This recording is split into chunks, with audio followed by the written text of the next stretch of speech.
Ladies and gentlemen, recorded in Fredericton, New Brunswick, Canada, it's time for Fight Night Picks with your hosts, Craig and Matt Allen. Absolutely can't wait for UFC 266 coming up this weekend from Vegas. This should be a great card headlined by none other than the featherweight title fight. Up at the top, you have Alexander Volkanovski taking on Brian Ortega. As always, one half your hosting duo, Craig Allen. You can find me on Twitter and Instagram at Craig Allen FNP. I suggest you do, but if you don't, maybe check out my partner to the left, Matt Allen. You can find him on the respective socials at Matt Allen FNP. We're making it simple for you. We're having a great time and really looking forward to a dynamic card coming up this weekend on the heels of a busy weekend that we just had. Of course, Yoel Romero, one of the judges, scoring his fight over Phil Davis, but we also had a great UFC card. 14 fights in total there, another 14 coming up this weekend. As far as the records from last weekend, we did of course have the draw, but all that aside, 7-6, 9-5 is what I ended up with, or 9-4 I guess is what it was, but still, it was a great weekend overall, and parlaying that into this weekend, again, this is on the heels of the Ultimate Fighter season, Ricky Tercios. I don't think anything else matters other than just that win from the UFC's next megastar. But if we do look at that season of the Ultimate Fighter, little bit of bragging rights other than just a belt, because if you look at the finales, it was pretty much all team Volkanovski. I don't really know how much that'll have to do with this main event, but it was really interesting because I didn't watch any of the season as it was being aired on TV. I can openly admit that. But in preparation for our breakdowns of the finale, I did go back, watch the majority of the episodes, maybe skip through a lot of like the in-between stuff that I don't really care about if I'm being completely honest. But I'm still really excited for the main event, and that's what does matter. Even if you didn't watch all the prep, all the hype, all the Ultimate Fighter stuff getting ready for it, at the end of the day, you still have Alexander Volkanovski, who has 2 wins over one of the greatest fighters ever, Max Holloway, versus Brian Ortega, one of the greatest jiu-jitsu practitioners in all of MMA, who is now starting to really uncover, I guess, all of his striking acumen. Like, this is as good of a main event as you can possibly get. And in the co-main event, here's the thing. Not a lot of people have been that hyped for this fight, but I do think Lauren Murphy's at least going to make a good account for herself. Like, what's Lauren Murphy good at? Well, she has good cardio, she's pretty tough, and she never gives up. And those 3 things should take you pretty far. And those are the 3 things you need against somebody as dominant as Valentina Shevchenko. Absolutely love that fight. If you're really wondering, our 2020 Female Fighter of the Year was lucky Lauren Murphy. She had a great year last year. She was able to get a big win over Joanne Calderwood to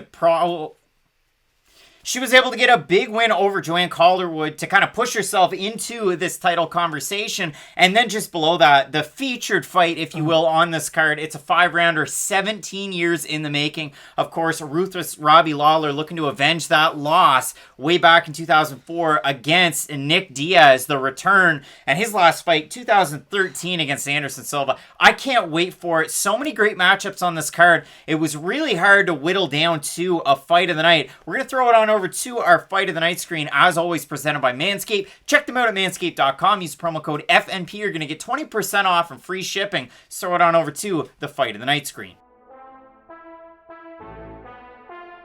At lightweight this weekend, it looks like it's all but confirmed. We have Dan Hooker taking on Nasrat Haqparast. I have a little bit of hesitation on this one because for Dan Hooker, I mean, up until the start of the week, we didn't know if he was going to be able to make it over to the States, but it looks like that is the case. He's taking on Nasrat Haqparast, a guy that's had a very interesting run in the UFC. Only a couple of losses, one to Marcin Held very early on in his UFC tenure. The last one to Drew Dober a little bit over a year and a half ago where he did get finished, but 2 big wins since over one of Team Alpha Male's coaches, Alexander Munoz, and his last time out, a big one over Rafa Garcia, I would say the people's champ out of Southern California. He's taking on a Dan Hooker who's had absolute wars for just about his entire UFC tenure, but 3 very one-sided losses in somewhat recent memory. A great fight against Dustin Poirier, a really, really tricky one against Michael Chandler, and then the other one that still weighs heavy on my mind is fight against Edson Barboza, but this guy does not have boring fights. Exactly. Exactly. Dan Hooker might not win them all, but they're all entertaining, and that's all I really care about for this screen, for the Fight of the Night screen.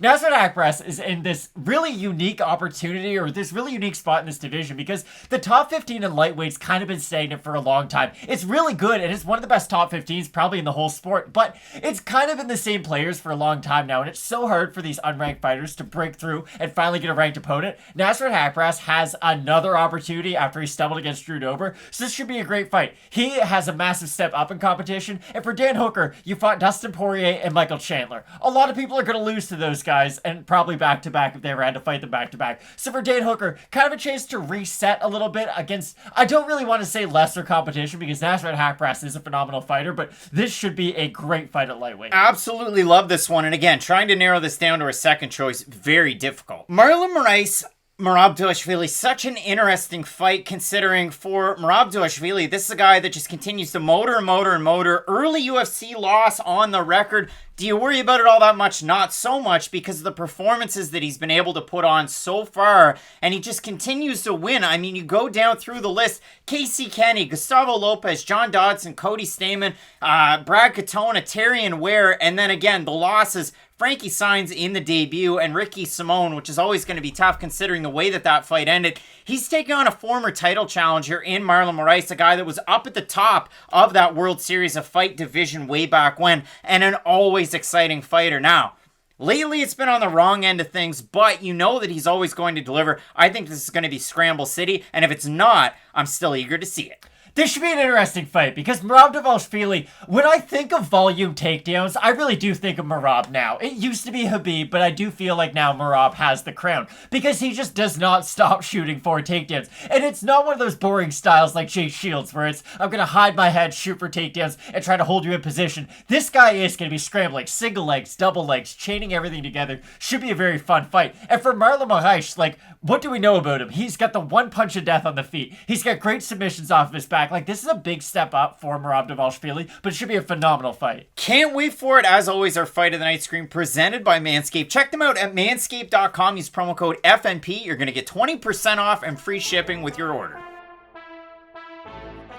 Can't wait for this weekend's card. Lawler, Diaz, what a great one. But even then, you go down through the list. I mean, Curtis Blades, Jairzinho Rozenstruik, a big-time banger at 265 pounds. Former strawweight champion and former flyweight title challenger Jessica Andrade has a big one up against Cynthia Calvillo. Going all the way down through the list, there's even a couple of debuts that I'm very interested in, and a couple of guys that are teammates in Nick Maximov and then Martin Sano. I mean, who the hell knows what Martin Sano is going to bring into the cage, but overall, a great card. If you can't, just get rid of us. You want to see the most of Fight Night picks that you can. I have two ways for you to follow along. We will add a Dana White's Contender Series show to the channel if you subscribe. If you've been thinking about it, if you've been hesitating, maybe putting it off, all it takes is a little sub, and we would certainly appreciate a like as well. We're going to have question mark kicks to recap all of the picks after weigh-ins. That's 2 hours before the early prelims of this entire card on Saturday. But also, we're going to have the fight companion as well for UFC 266. You can tune in live with us during the show, during the pay-per-view portion. We're going to break it down. We're going to react to it. We're going to have all sorts of fun there. But again, it doesn't stop there. You can check us out on our second channel. It's 15-minute card breaks. We've been cracking packs. We've been having a great time over there. Link down below in the description as always.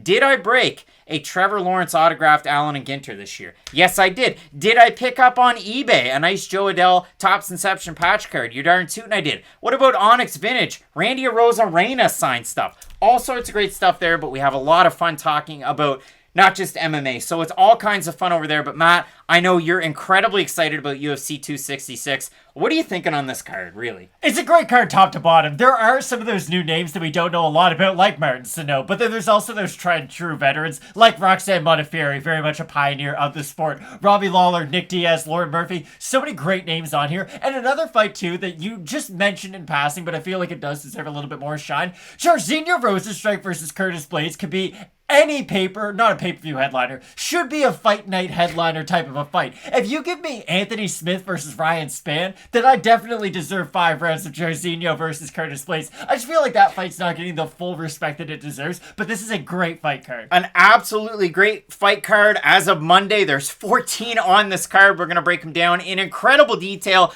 So, without further ado, keep locked in with Fight Night Picks, and as we always say, let's get into it.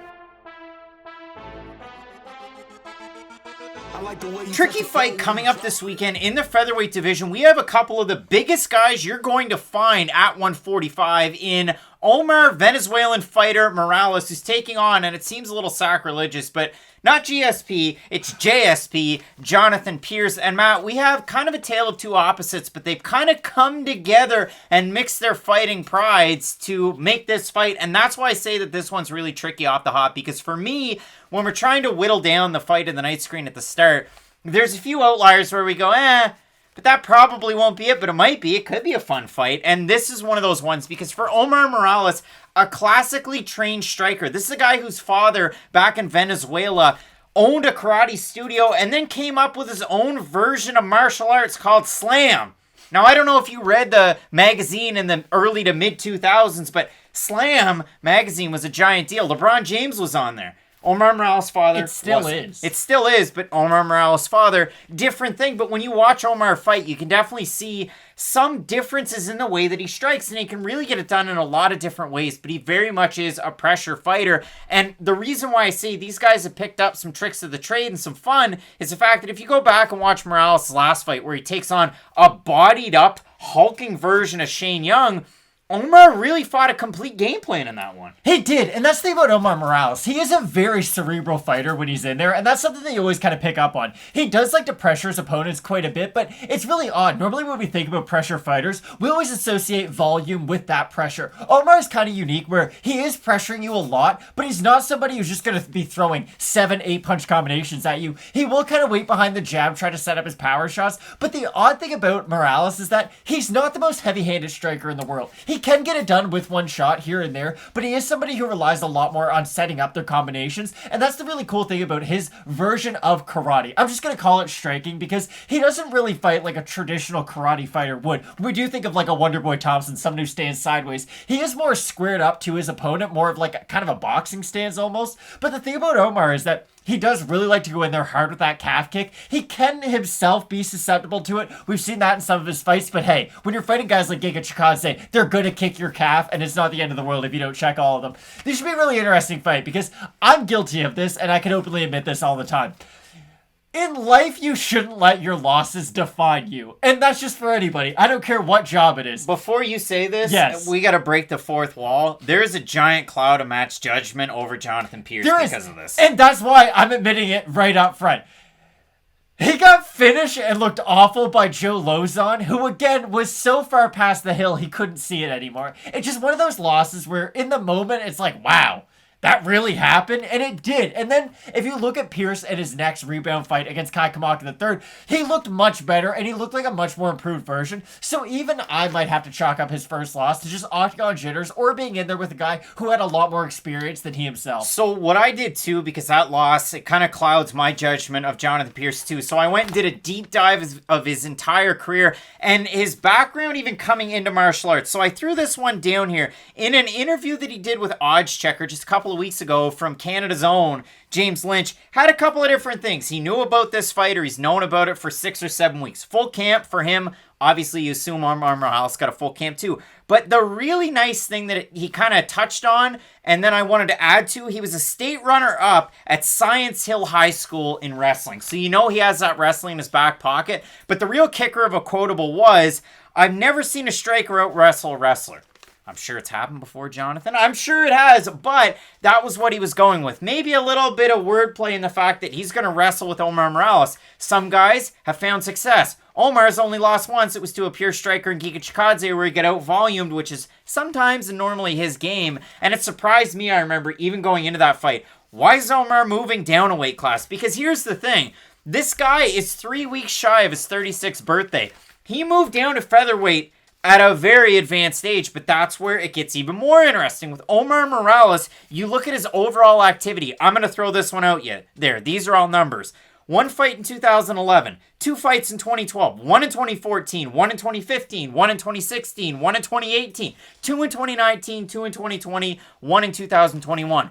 Not a lot of miles on the clock of Omar Morales. For him, he's coming out of Sanford MMA, training with the Burns brothers, Michael Chandler. You have some big fighters out of Sanford up near the top of this card. Of course, for Jonathan Pearce, he's coming out of one of the bigger, I wouldn't say up-and-coming gyms because they've been there, but Fight Ready with Eddie Cha, with Santino DeFranco, so many great training partners over there as well. For Pearce, he's continued to get better at his striking. Again, you saw that in the Kai Kamaka fight, but again, for Pearce to out-wrestle a good wrestler in Kamaka, and I get it, Kamaka's lost a lot in the UFC. So what? He's still a good wrestler when it comes down to the fundamentals. For Pearce to impose his will, to use his physicality, to use a little bit of his boxing, that's what I think makes this a great fight. Because Morales is a primary striker who's gotten better at wrestling and did really well against Shane Young in that respect. For Jonathan Pearce, he's a good wrestler, but he continues to get better at his striking. Now, Joe Lozon tagged him in those boxing exchanges, but that fight wasn't yesterday. That fight, if we're being honest, was almost 2 years ago. But he's still gotten better. He's supposed to take on Gabriel Benitez earlier this year. Benitez weighed 150.5. Pearce said no. So now we get this fight months later. Overall, what's the takeaway here? This should be a really fun fight, and I do have high hopes for it, but I don't think a win over Kai Kamaka III means that you can then go and beat a guy like Omar Morales. Because for Omar, we've only seen the one blemish, and that was against Giga Chikadze, and even in his other appearances. Like, he beat Gabriel Benitez and looked pretty good in that fight, and he was sound defensively, too. That's the other thing about Omar. He's not one of these fighters who gives up defensively in pursuit of more offense. He is somebody who will stay shelled up. He doesn't overexert himself a lot, and that's why I do feel like we're going to see a more fresh version of him, and that's why I think he should be able to get a decision win. I'm not going to say anything crazy. I don't think he's going to get a finish over Jonathan Pearce, but I do think this will be a well-matched up fight with Morales getting the win. If you look at the odds for this one, Morales opened a -190 favorite. He's a -152 right now. For Jonathan Pearce coming back, he opened a +165. He's at a +126, again, over on Best Fight odds. If we have a look at Tapology, Matt, I haven't looked at the votes, so it's a surprise to us that it is to you. Holy smokes. 893 total votes, 86% Morales, 84% by decision. For the 14% that had Pearce, 46% by decision, 36% by knockout. I actually do think, again, if Pearce is able to go in there and fight his fight, he has a great opportunity at a win, and especially by finish. He trains with great strikers, too, in this division. Korean Zombie's one of his training partners. And for Morales, again, I've already talked about that Sanford connection. I had a little bit of a tricky fight here. For Pearce, too, the one thing I wanted to say, he had 1 fight in his career at bantamweight, 5 at featherweight, 6 at lightweight, 1 at 140, 1 at 145. So, again, weight really hasn't been his issue. But that just goes to the fact that he's fought everywhere, and he's huge. He's 6 feet tall in this division. You don't see that very often. I like Omar Morales because of the pressure, because of how he can get reserved in the storm, where Pearce is one of those guys that when he boxes, he just goes and goes and goes, and those firefights are great. Against Lozon, it wasn't good. Well, Kai Kamaka, you can kind of draw it out of him a little bit and then get into those wrestling exchanges, even like when Kamaka fought Tony Kelly. But for Morales, I like him in those exchanges because he can kind of wait, pick a shot, and then move forward. I like Morales in this fight, but I see this one as being very tight, and again, those odds are just narrowing even closer. I just don't know where all this Kai Kamaka hype's coming from. It feels like when people beat him, then it's like, oh, now you're ready for a top 15 guy. Not really. Like, you even brought it up. We talked about Kai Kamaka as a wrestler, but he got out-wrestled by what? The assistant wrestling coach to the high school of wherever. Like, Jonathan Pearce isn't some guy who wrestled for Penn State for 4 years. He is a good... Science Hill High School. Exactly. He went to Science Hill High School. He doesn't have some crazy collegiate background. Like Curtis Blades, for instance. Curtis Blades went to a junior college, which people scoff at that, but still, at least he took some other route past... Nick Maximov on this card as well was a JUCO national champ. There you go, exactly. That means a lot more to me than you being the runner-up in your own state in high school. Those are credentials, but they are not weighted nearly as heavily as some of the wrestling credentials we will talk about with some of our fighters further on up the card. I still like Omar Morales in this fight. But This is much better than the opening fights that we have been getting for a lot of cards recently, I will say. Matt's looking forward to this pay-per-view. Both of us going with Venezuela's own Omar Morales. Let us know down below in the comment section who you're taking in this fight. 2 title fights up at the top. Murphy taking on Shevchenko. Then you have Ortega challenging Volkanovski. You're not going to want to miss. Keep it locked in with Fight Night Picks, as we always say. Let's get into it.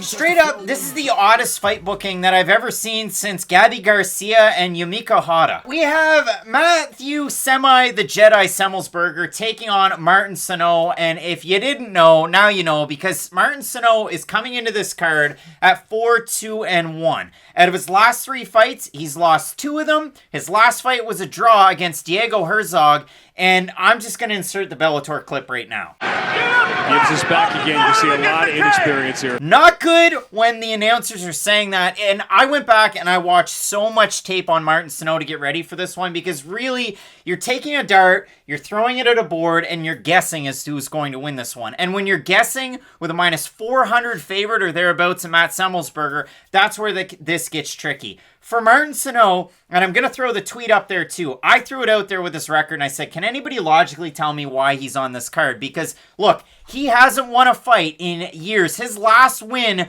was 7 years and 5 months ago over 4-2 Clint Roberts. And yes, there's tape of it out there, and it's glorious and it's great, but why is he in the UFC?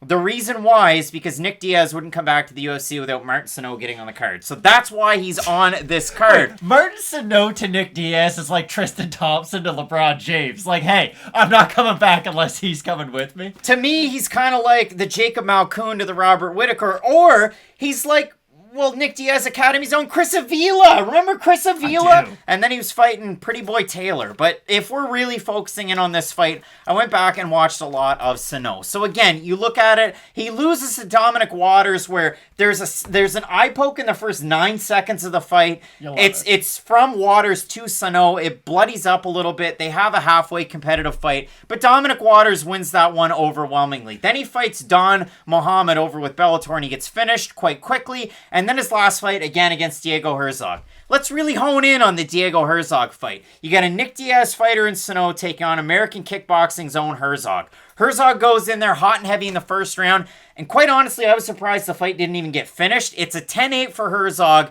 He pounded away. He had Sano in all sorts of bad areas, and then he's gassed in the second and third round. The second round, I had it kind of 50-50. The third round, what Sano does, it's a classic technique. It was almost stalling to me, and he did it in the second round. He pushed Herzog up against the cage. He put his head right there, and then he just hammers away, kind of hits to the body. One shot here, one shot there, a little bit of knees. It's a boring second and third round, but ultimately it ends up, the fight's a draw. There's a couple of 28-28s in there, and I can go on and on about this fight, but I wasn't... But you really don't have to. 28-28, 28-28, and then there was a 28-27. One of those judges saw it my way. I scored it for Herzog. All of this to say, Martin Sano could be on a 3-fight losing streak coming into the UFC, taking on Matt Semelsberger. Now, Semelsberger, I've been on this hype train since he fought Carlton Minus in his debut, but if you look at it, he beats Minus. He looks great. He beats Jason Witt. He knocks him out. That ages like fine wine with the fight that Witt just had against Brian Barberena, and then he loses to Chaos Williams in a very, very close fight. So that one's close. And now he comes into this fight. Well, Martin Sano, we know he's good at jiu-jitsu with the Diaz brother connection, the high rollers, BJJ. Matt Semelsberger came in being a strong safety at Marriott, which is cool. But in MMA, he's kind of one of those all-or-nothing, long-range attacks with his punches, and really good forward pressure and a nice offensive to round out his game. Matt Semelsberger's going to win this fight by knockout. I wish I could say more than that, but like Martin Sano is only here because of Nick Diaz. That's it. I'm sorry. It'd be like if Tristan Thompson showed up to the All-Star weekend and he was like, hey, I play with LeBron during the week. Why can't I be here during the weekend? And they're like, no, this is for only the good fighters. Like, Martin Sano should not be taking this spot away from another MMA fighter. That's pretty much the whole point. Martin Sano, the only man to have submitted Jeff Neal that back in 2013. That is a real thing that happened in the world. That's real. Like Vicente Luque beating Thiago Santos. That happened. You think people think about it every day? They don't. But when you go to a party to watch UFC 266, you tell them Craig Allen told me that Vicente Luque beat Thiago Santos. Matt, I look at the odds for this fight, and again, they're silly because for Matthew Semelsberger, he opened a minus 160 favorite. He's a minus 438 average on best fight odds. Sano opened a plus 140. He's a plus 332. And if we look over on Tapology, not a surprise to me. 914 total votes, 97% Semelsberger, 80% by knockout for the 3% that have Sano. Take my papers and throw them out. Matt Semelsberger should win this fight because, again, he's defensively sound. Yeah, he lost a few in his early career, and yes, he has been finished, but he continues to add gains out of crazy 88 MMA. He spent some time at Fit NHB getting ready for his last fight. Obviously, it didn't work out for him, but Tim Means, a main training partner there for that one. If Sano wins, the Diaz Army wins. If you're a Diaz Army fan, you let us know down below in the comments section, because you also have Nick Maximov on this card and Nick himself. But Matt, both of us going Semelsberger, right?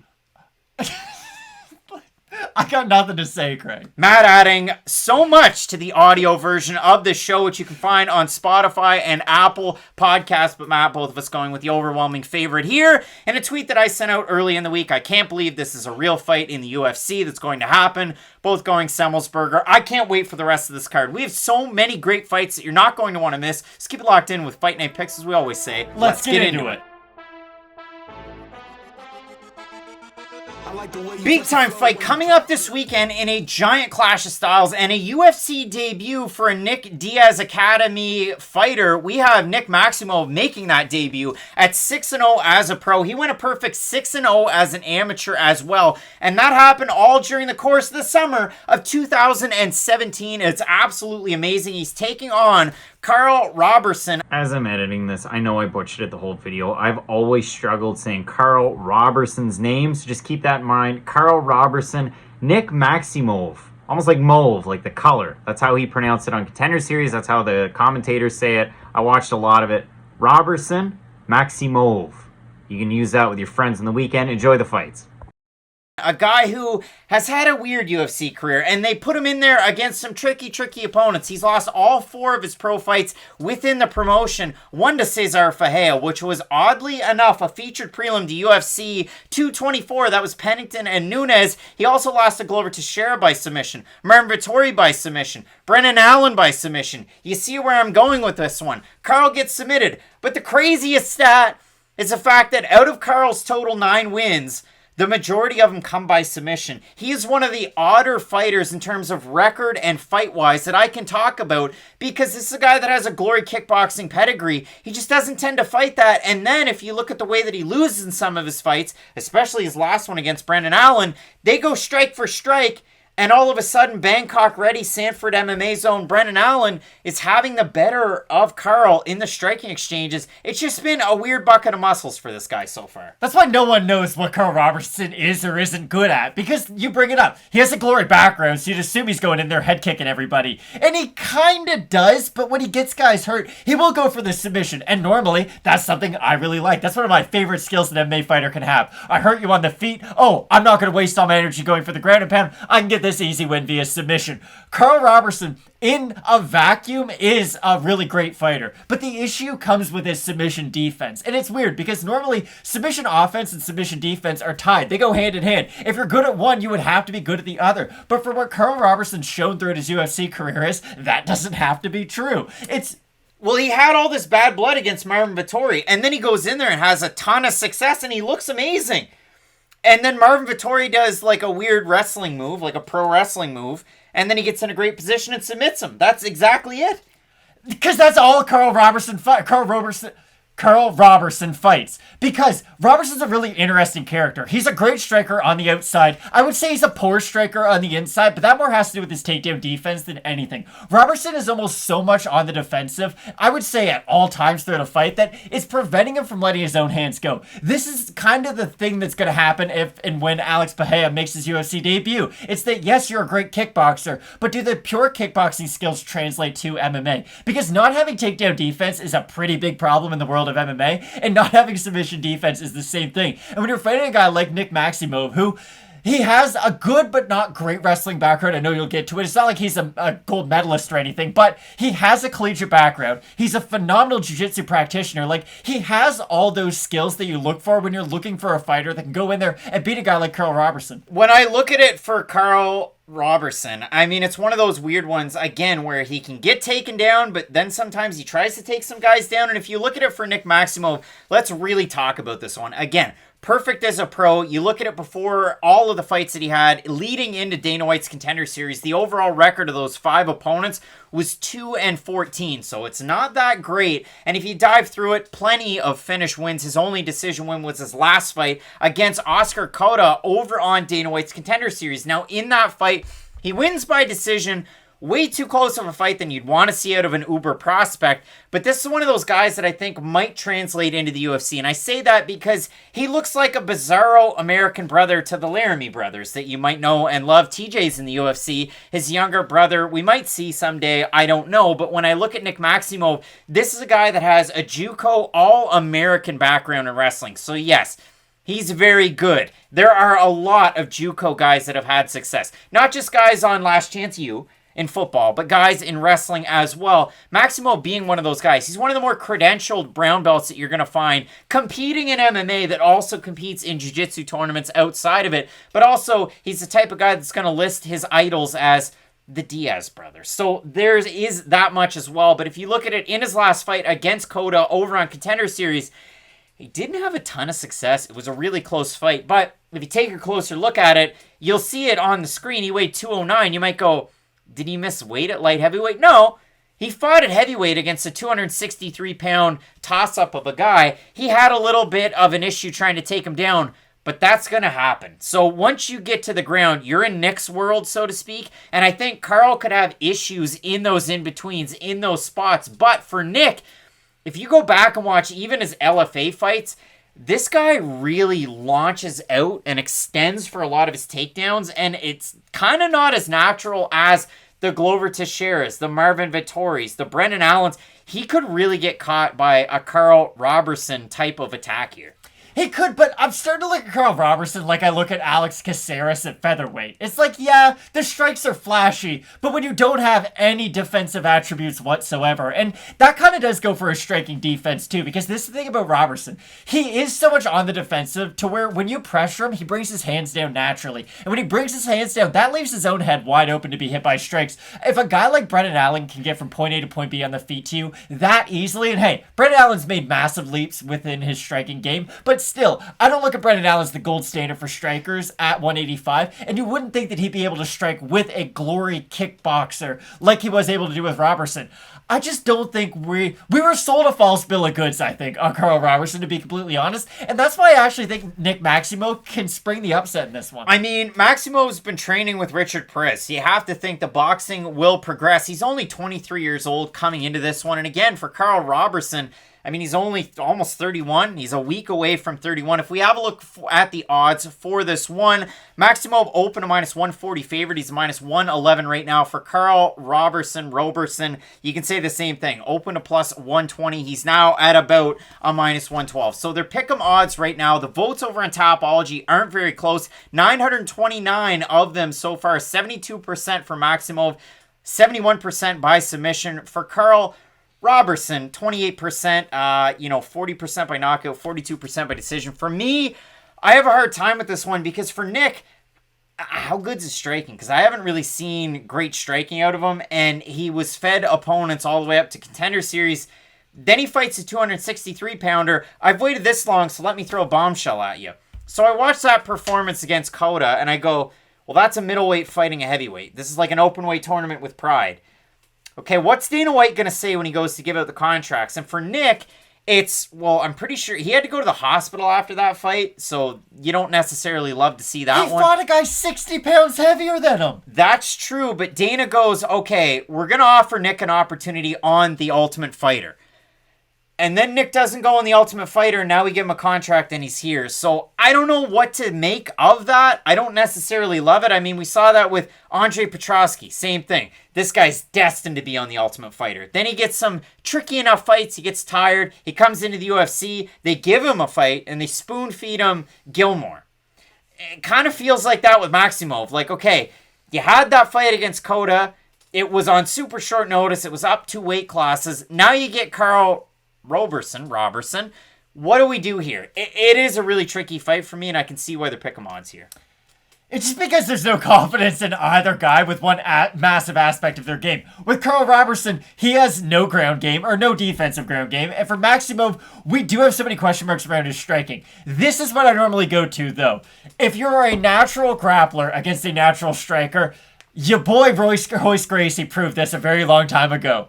Jiu-Jitsu normally wins out, and that's why ever so slightly I'm going to pick Nick Maximov. I just haven't seen enough out of Roberson throughout his UFC career to really be confident against him fighting a primary grappler. If Roberson was in there against other strikers, then yeah, I think he'd go in there and get great head kick knockout wins, and we'd all think, hey, look how good of a striker he is. I just think with matchups like this, he's always going to come out on the other side, and that's not the winning side. I like Baby K in this fight because of that experience, and I look at the losses. Cesar Fajea is a primary grappler. That's exactly what Nick Maximov is. It goes totally against my point.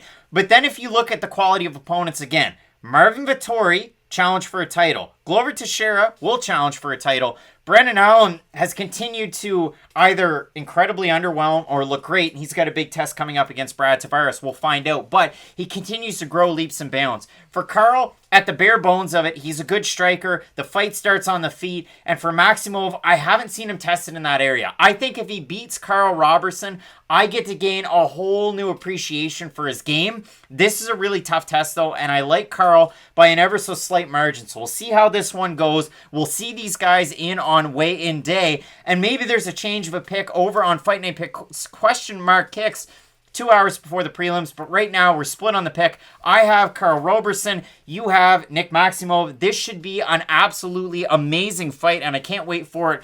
14 on the card, including 2 title fights up at the top. You're not going to want to miss. Keep it locked in with Fight Night Picks, as we always say. Let's get into it. Straight up, this is the most intriguing fight at women's flyweight on this entire card. And yes, there's a title fight up at the top. And I'm not joking. We have France's The Beast, Manon Fiorot. She's going to be taking on Shitara Mayra Bueno Silva. And I absolutely love this matchup because you're just taking fire and pitting it against fire. And the odds are a lot closer than that co-main event. And I love this one because for Manon Fiorot, former The Fighter champion with EFC, and yeah, EFC, their logo looks a lot like the UFC, and they have a show like The Ultimate Fighter that they just call The Fighter, but Manon was able to win that, then win the belt. She goes over with UAE Warriors, capitalizes on great opportunities in 2020, ends up in the UFC. To say that she's one of the most exciting fighters in this division, is that fair? Oh, without a doubt. She is very unique in this division because she's not just an aggressive puncher that then gets knockouts. She's a technical knockout artist, and that's not something that we have very many of in the whole of the UFC. Like, Santiago Ponzinibbio's won at 170. Weird name that I thought of, but still, I would say Manon Fiorot kind of fights in that style. Many fighters at this weight division, or many prospects even, look at Macy Barber, for instance. She can get knockout wins, but it's a lot of wild looping hooks and just her being aggressive. Manon Fiorot can wait behind the jabs, set up combinations, throw her kicks along with her punches. Like, she's not only a very exciting prospect, she's a legit prospect who I see with a very high ceiling in this division. She has a great opportunity to hurt fighters when she's even on the back foot. We rarely ever see that, but when she's moving forward, she's like the Maria Sharapova of MMA because it's a lot of ha. But the other thing that she does great, a great side kick to the body. You see that work with great effect in just about every single fight. She also throws those great combinations. My favorite shot of hers, and I had to write it down, that left straight to go with those kicks. It's like, I'm already thinking about the kicks. I know they're coming because they can come. It could be a question mark kick. It could be a prodding kick to the side, to the liver. It could be a shot to the thigh. It could be a shot to the leg. You have to think so much. And then she throws her left hand out there. It's like, holy smokes, what are we dealing with here?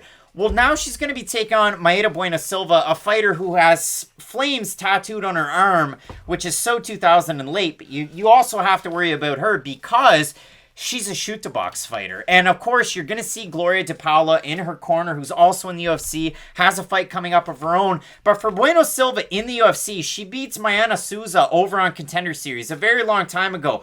Comes in off the bat and submits Jillian Robertson. Now, in 2021... that might not come as a surprise. But back then, it was like, wow, Mayra Bueno Silva, this is something special. She then loses to Marina Moroz. Okay, you can get out volume by Moroz, and that's what happened. She comes back out and submits Mayra Romero Barella.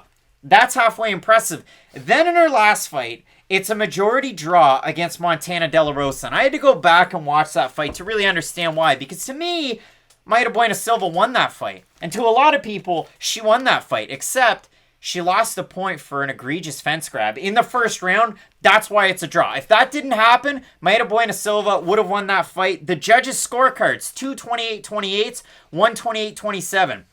Diego Herzog would have beaten Martin Sano earlier on when I was talking about these fights. Mayra Bueno Silva would have also beat De La Rosa if it wasn't for that fence grab. And the other thing for Mayra Bueno Silva, like the stats maybe don't paint a great picture. And she's had a little bit of a UFC run. Again, that's going to count that fight that she had on Contender Series. You look at it, she's never been able to get a takedown, but when she's on the ground, that's when she's really slick and slippery, and she's going to attempt a lot of submissions with just brute force and strength. The other thing, negative strike differential, which isn't great, but a good strike accuracy.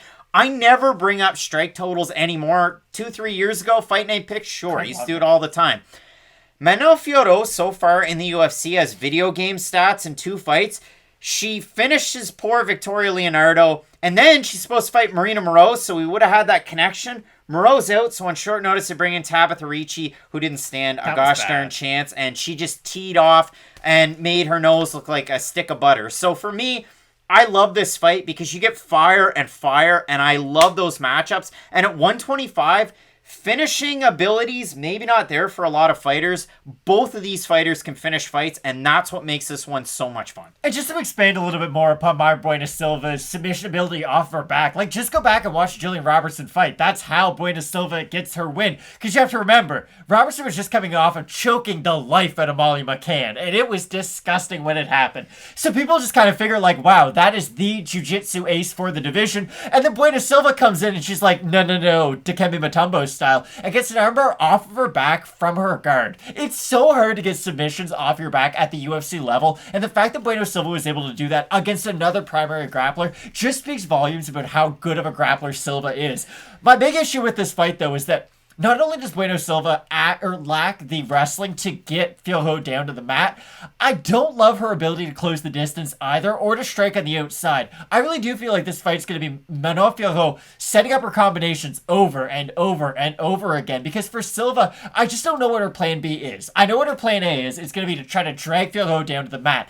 But if she's not able to do that, I don't think she's going to be able to outstrike Fiorot for any period of time in this fight. So if she's not able to at least get into a grappling sequence, I just don't know where Silva's going to be able to win her moments or her rounds in this fight. Well, and it's tricky because for Silva, she doesn't have to kind of take the fight to the mat herself. She can get taken down and then really kind of work her game either way. It's almost like, and it's a watered-down version. It's almost like a Mackenzie Dern. Okay, if the fight's on the mat, I can still have success here. When I throw my hands and I throw in combination, I have a lot of success. But that's it. She gets hit a lot, too. And for Fiorot, she's shown a propensity not to get hit. She's good in the clinch. And then if we go back to her fights with UAE Warriors, she fights a Canadian pure grappler in Corinne Laframboise. And then she gets the fight to the mat, and I went, oh, this is bad, because Corinne's record's not good. But she is a very, very good grappler. And Manon has a lot of success there, and out of some of her other fights, like, okay, I don't worry about her as much as I would out of a pure striker. She's somebody that had so much success on the IMMAF scene. We've seen a lot of different guys and gals that have had success there move up through the ranks, and then boom, you're a great fighter, or you're burning the candle at both ends. You burnt yourself out as an amateur. So you get either or. But Matt, I look at the odds for this one. Fiorot opened a minus 400 favorite. She's minus 266 right now on best fight odds. For Bueno Silva, she opened a plus 330. She's plus 212 right now. I haven't looked at the Tapology votes, but I don't expect them to be overly close, and they're not. 958 total votes, 89% Fiorot, 32% by decision, 62% by knockout. For the 11% that are Bueno Silva, 49% by decision, 32% by submission. It is worth noting her only loss was against a volume striker and a small fighter in Marina Moroz, so we'll see what happens there. I see this one being a knock him out, drag him out type of fight. I think Manon Fiorot is going to be able to win because she's going to be able to keep that distance. And if the fight doesn't go to the mat, Fiorot wins 9 times out of 10. as the voters would suggest. So I do like Manon Fiorot here. I think she has a huge ceiling. Bueno Silva comes from a traditional striking background as well, but Fiorot I just think wins out. I just think there's levels to it when it does come to the striking. And the fact that Silva doesn't really have the wrestling credentials to just go out there and give me a takedown when I need it. Like, there's a lot of fighters out there who maybe wrestling's not their number one attribute, but at the end of the day, like Alexander Volkanovski, here's a good example. Like, he doesn't just go out there to wrestle, but when he needs a takedown, I'm pretty comfortable with Alexander Second Holloway fight. Exactly. I'm pretty comfortable with him deciding to go for a takedown. Bueno Silva's kind of like that. I can't believe I just compared her to Alexander Volkanovski. She doesn't really have the wrestling component, but like you said, if she is able to get the fight to the mat, Silva will have a chance to win. I just really like Fiorot in this. I do think that she has a high ceiling, and I don't want to make this. I don't want to make this prediction yet. But I do feel like Fiorot is one of the few fighters that I'm interested in seeing fight Shevchenko at some point throughout her career. There's not many fighters in this division right now who can say, I can offer Valentina Shevchenko something on the feet. Because a lot of these matchups, it's, well, Jennifer Maia, how's she going to get done? It's in the grappling. All these fighters, it seems to be, oh, can they then go out there and out-grapple Valentina Shevchenko? I think Fiorot might have the real answer. It's, I don't have to go out there and out-grapple you. I just have to go out there and out-volume you. And I think Fiorot could have that kind of a style. She wins this fight, and I think she even skips the Barbers and the Miranda Mavericks as well. Good the point. Fighters that would probably cause her the most difficulty. And then you're fighting the Calderwoods, the Eyes, the recognizable names. Not to say that Bueno Silva isn't, but Jessica I does not want to get into a cage with Manon Fiorot. not at all. So, Matt, both of us going with France's own, the Beast, Manon Fiorot, to get the win. I can't wait for this fight. 14 on this card. 3 are 5-rounders up at the top. You're not going to want to miss. Keep it locked in with Fight Night Picks, as we always say. Let's get into it. One of my absolute favorite fights coming up this weekend. We have Joe Rogan's new favorite fighter, Uros Medic, taking on the Tarantula Jalin Turner. Matt, do you know why they call him the Tarantula?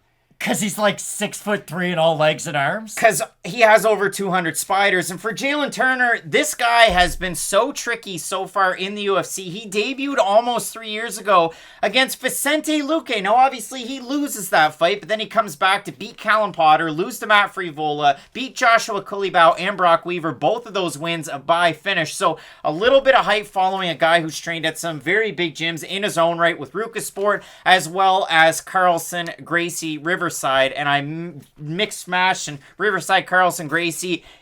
It all encompasses the fact that he is a very well sought after prospect. The guy has range, he has length, and if it was a ZZ Top song, yeah, he'd probably have legs because he is a very long and rangy guy for this division. He is taking on Serbia's and Alaska's own uber prospect, Uros Medic. This guy, again, Joe Rogan was talking about him, so he had to be something special. We had a great feature ahead of his debut against Alon Cruz's last time out. Let's throw it on over to the 15-minute card breaks rookie review for Uros Medic. We have Serbia's own Uros Medic taking on Alon Cruz. And listen, I'm sure there's people out there from Serbia that are absolutely going to butcher me on the name pronunciation. I went back and watched all of Uros's fights. Very interesting stuff. So he comes at us from Alaska FC. He had his first 5 fights over there. He debuted at middleweight, had 4 fights at welterweight, and then his last fight over on Contender Series at 155 pounds. He comes into this one at lightweight as well. Every single win's been pretty well a knockout, and that's the thing. I mean, the guy gets it done in a lot of different ways. He's one of those fighters that has a very long stance, and you'll see that. He's going to be one of the bigger lightweights you're ever going to see out there. For Uros Medic, the trouble for me is he comes into this fight and you look at the level of competition that he had with Alaska FC. I've compared Alaska FC to a lot of different things. They're kind of like the WLF wars of, well, that one state that's super north and super west of all the other ones, because you had no idea what you're going to get. WLF wars, who have we gotten out of there? Well, you've had what? Song Yadong that's on this card. And then you've had other fighters that have been just absolutely hot garbage. Like, it's really hard to tell. Level of competition's not all that great. For Uros Medic, if you want to see a really fun fight and some of the dynamic movements that he can do, go back and watch the fight against Alonzo, and this is a tough last name, but Alonzo Leesholm Jr. And he does a crazy Granby roll in that one, but overall, he outmatched his competition big time when he was on the regional scene. And then if you look at his last fight against Mikey Gonzalez was kind of small for the fight, and he moved up a weight class, so they had said on the broadcast. He was a karate guy, so he's spinning a lot of, spinning kicks and missing on them and getting tired, and it just looked like a total mismatch of a fight to me. For Uros Medic, I think this is going to be an interesting fight for him, and I think this isn't a setup fight for him, but I do think the UFC is more invested in the future of Medic than they are the future of Alan Cruz. And here's the thing. Coming out from AFC, you can either be Jared Cannonier, fight at a bunch of different weight classes, be amazing. I know he lost to Whitaker, but Whitaker's one of the better fighters in the UFC. Or Justin Buchholz. Or it could be Justin Buchholz, Gina Mazzani, we could throw her in there. There's just such a mixed bag coming from that promotion that it really is hard to kind of place their ceiling in. Here's the honest truth. You can say that about any organization outside the UFC. But here's the thing. In this fight, I don't think Medic is going to face any of those issues that we think might be there in the future. I haven't seen him fight that upper echelon wrestler at 155. He's going to have to do that at some point. This is just a great kind of introduction to the UFC audience. And I know I said it on the first video how, these young fighters, they realize that there is more pressure. For Medic, I think the pressure's there, but the fact that he is fighting someone who stylistically will be in front of him, not to be hit because he can keep the fight at such a range with his kicks that he won't always be so hittable. But if you're Medic, constant pressure will win you this fight eventually. You're not going to get to him after that first punch. You might not hit him on the second punch, but as long as you throw in combination and really make sure that you are dedicated to that third, fourth, fifth strike in your combination, you will eventually get to Alan Cruz. Last thing on Medic, I don't know if he's going to be in the top 15. I don't know if he's going to be at lightweight for the rest of his career, because you had mentioned it. He's fought from middleweight down. Alan Cruz is the opposite. He's meeting him at lightweight from featherweight. So I'm not, again, these are two of the bigger guys in the division, although Cruz is moving up, but it will be interesting just to see the physicality of these two and how it does match up. All right, so the crazy thing about Medic, this guy is still at King's MMA, and from his Instagram, I gained intel on other fighters that were on this card because he's training with the likes of, the Marvin Vittoris, Rafael Cordero, but also Nasrat Hakparas, who's on this card. You absolutely love to see it. Matt, I know you really like that debut out of Medic. What did you see from him that we kind of learned or gained a little bit of perspective on? Well, this is our big issue with Medic coming into the UFC. It's, yes, the finishes are great. It's all fantastic, but the level of competition really does matter. And maybe Alan Cruz isn't at the top of the list for, the hardest UFC debuts ever, but still, you have to beat whoever's in front of you. Uros Medic did that. He lands flying knees. He lands spinning elbows. He is an offensive dynamo, and that's really how you have to describe Uros Medic's game. He's really unique because he is one of the taller and rangier guys for this division, but you can't really get away with saying that about either guy because both of these guys normally have that luxury of being the taller guy in there, being the longer guy in there. So it will be really interesting to see how these guys match up physically because Jalin Turner has a lot of tools that I really like on the outside. He's got a great teep kick to that front leg. It's very Neil Magny-esque. He's got a good jab. He's got a good right hand. But my issue with Jalin Turner has always been on the mid-range and those guys who can get on the inside of his reach. Matt Frevola isn't a great striker by any means, but what he was able to do was fade on the outside, get on the inside, and use his wrestling to then take advantage of some of those, I guess, defensive shortcomings on the inside that Jalin Turner has. I'm really interested to see how Uros Medic attacks this fight because if he does stay on the outside with his range, then these guys could both just be trading jabs one for one the whole entire fight until someone really does decide to take that first step forward and start to put a combination together. With Jalin Turner, I think he's the more well-rounded out of these two. We have seen a little bit of his wrestling. We've seen their ground game a little bit more than what we've seen out of Medic. But my big concern out of Jalin Turner is how does he respond to the pressure of Medic in this fight? Because if he is just backing up in a straight line like he has had the susceptibility of doing, then if Medic just puts together 2 or 3 punches, I think he will land a big power shot at some point. But if Jalin Turner can say, okay, I'm going to stand guard here, I'm going to use my jab, and I'm going to be the one walking forward, it'll be interesting because with Medic, he's one of those 50-50 fighters. If he does respond to volume or if he does respond to pressure with more activity, then I think he'll be in great shape throughout this fight. But if he is one of those fighters like even Yuri Prochazka I'll throw in there where you're almost so erratic that when guys are really technical they can start to get to you, then I think Jalin Turner actually has a way to win this fight. When I went back and watched tape on both of these guys, I think you're right. I mean, for Uros Medic, he's probably going to be the guy out of these two that will initiate his wrestling. With Jalin Turner, the one other kick that he really does throw well, and they always make a point of saying it on the commentary, so you're probably not hearing anything new, but it's the fact that he doesn't necessarily throw a teep kick to the body. It's more of a prodding front kick. It does have quite a bit of force behind it.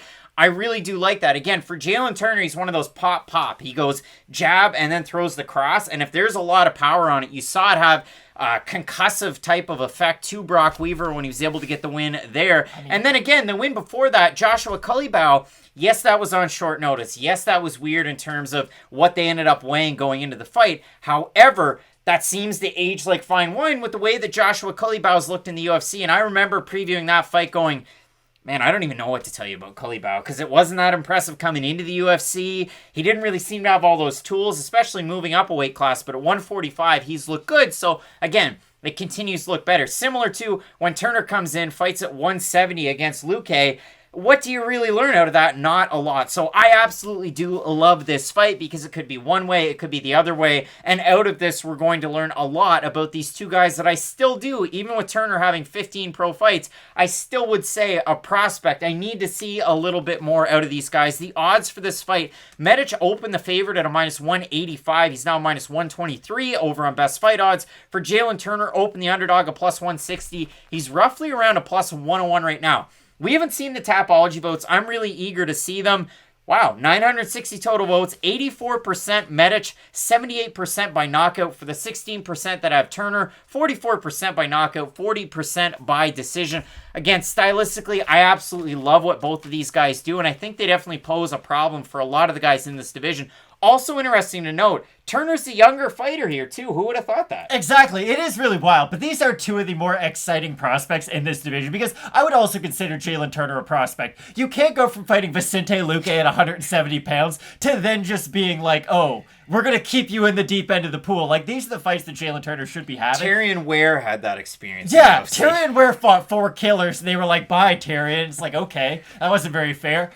Here's the problem that I do have with Jalin Turner. If Medic does get on the inside of his punching range, Jalin Turner doesn't really have the wrestling offensive to then decide, okay, I'm going to decide to take you down after we clinch up. And I do worry about Turner's punching power compared to Uros Medic's because Medic is by far the more powerful guy out of these two, I would say. I think he could run into a shot by Jalin Turner, but this is the real key. If Medic is jumping into the pocket, I think Turner can catch him with a counter shot and probably hurt him. If Medic is feinting his way into the pocket and then answering with combinations, I think he has a good chance of catching Jalin Turner with a power shot. And I do think I'm going to slightly favor Uros Medic in this one. I do like his feints from the outside, not by the traditional sense of like an Israel Adesanya, where it's like you actually see like him twitching his hips and stuff, making his opponent think. What Medic does do is he has great movement on the outside, and I do feel like that could stifle Jalin Turner on those in-betweens. I do think Turner can pick up minutes, I guess, or even rounds in this fight, but I do think at a certain point Medic is going to find his way on the inside and land a big shot. I think for Turner, being that prospect, getting better every day with, and now I knew I would make the mistake, so Carlson, Gracie, Riverside, because I had it written down, but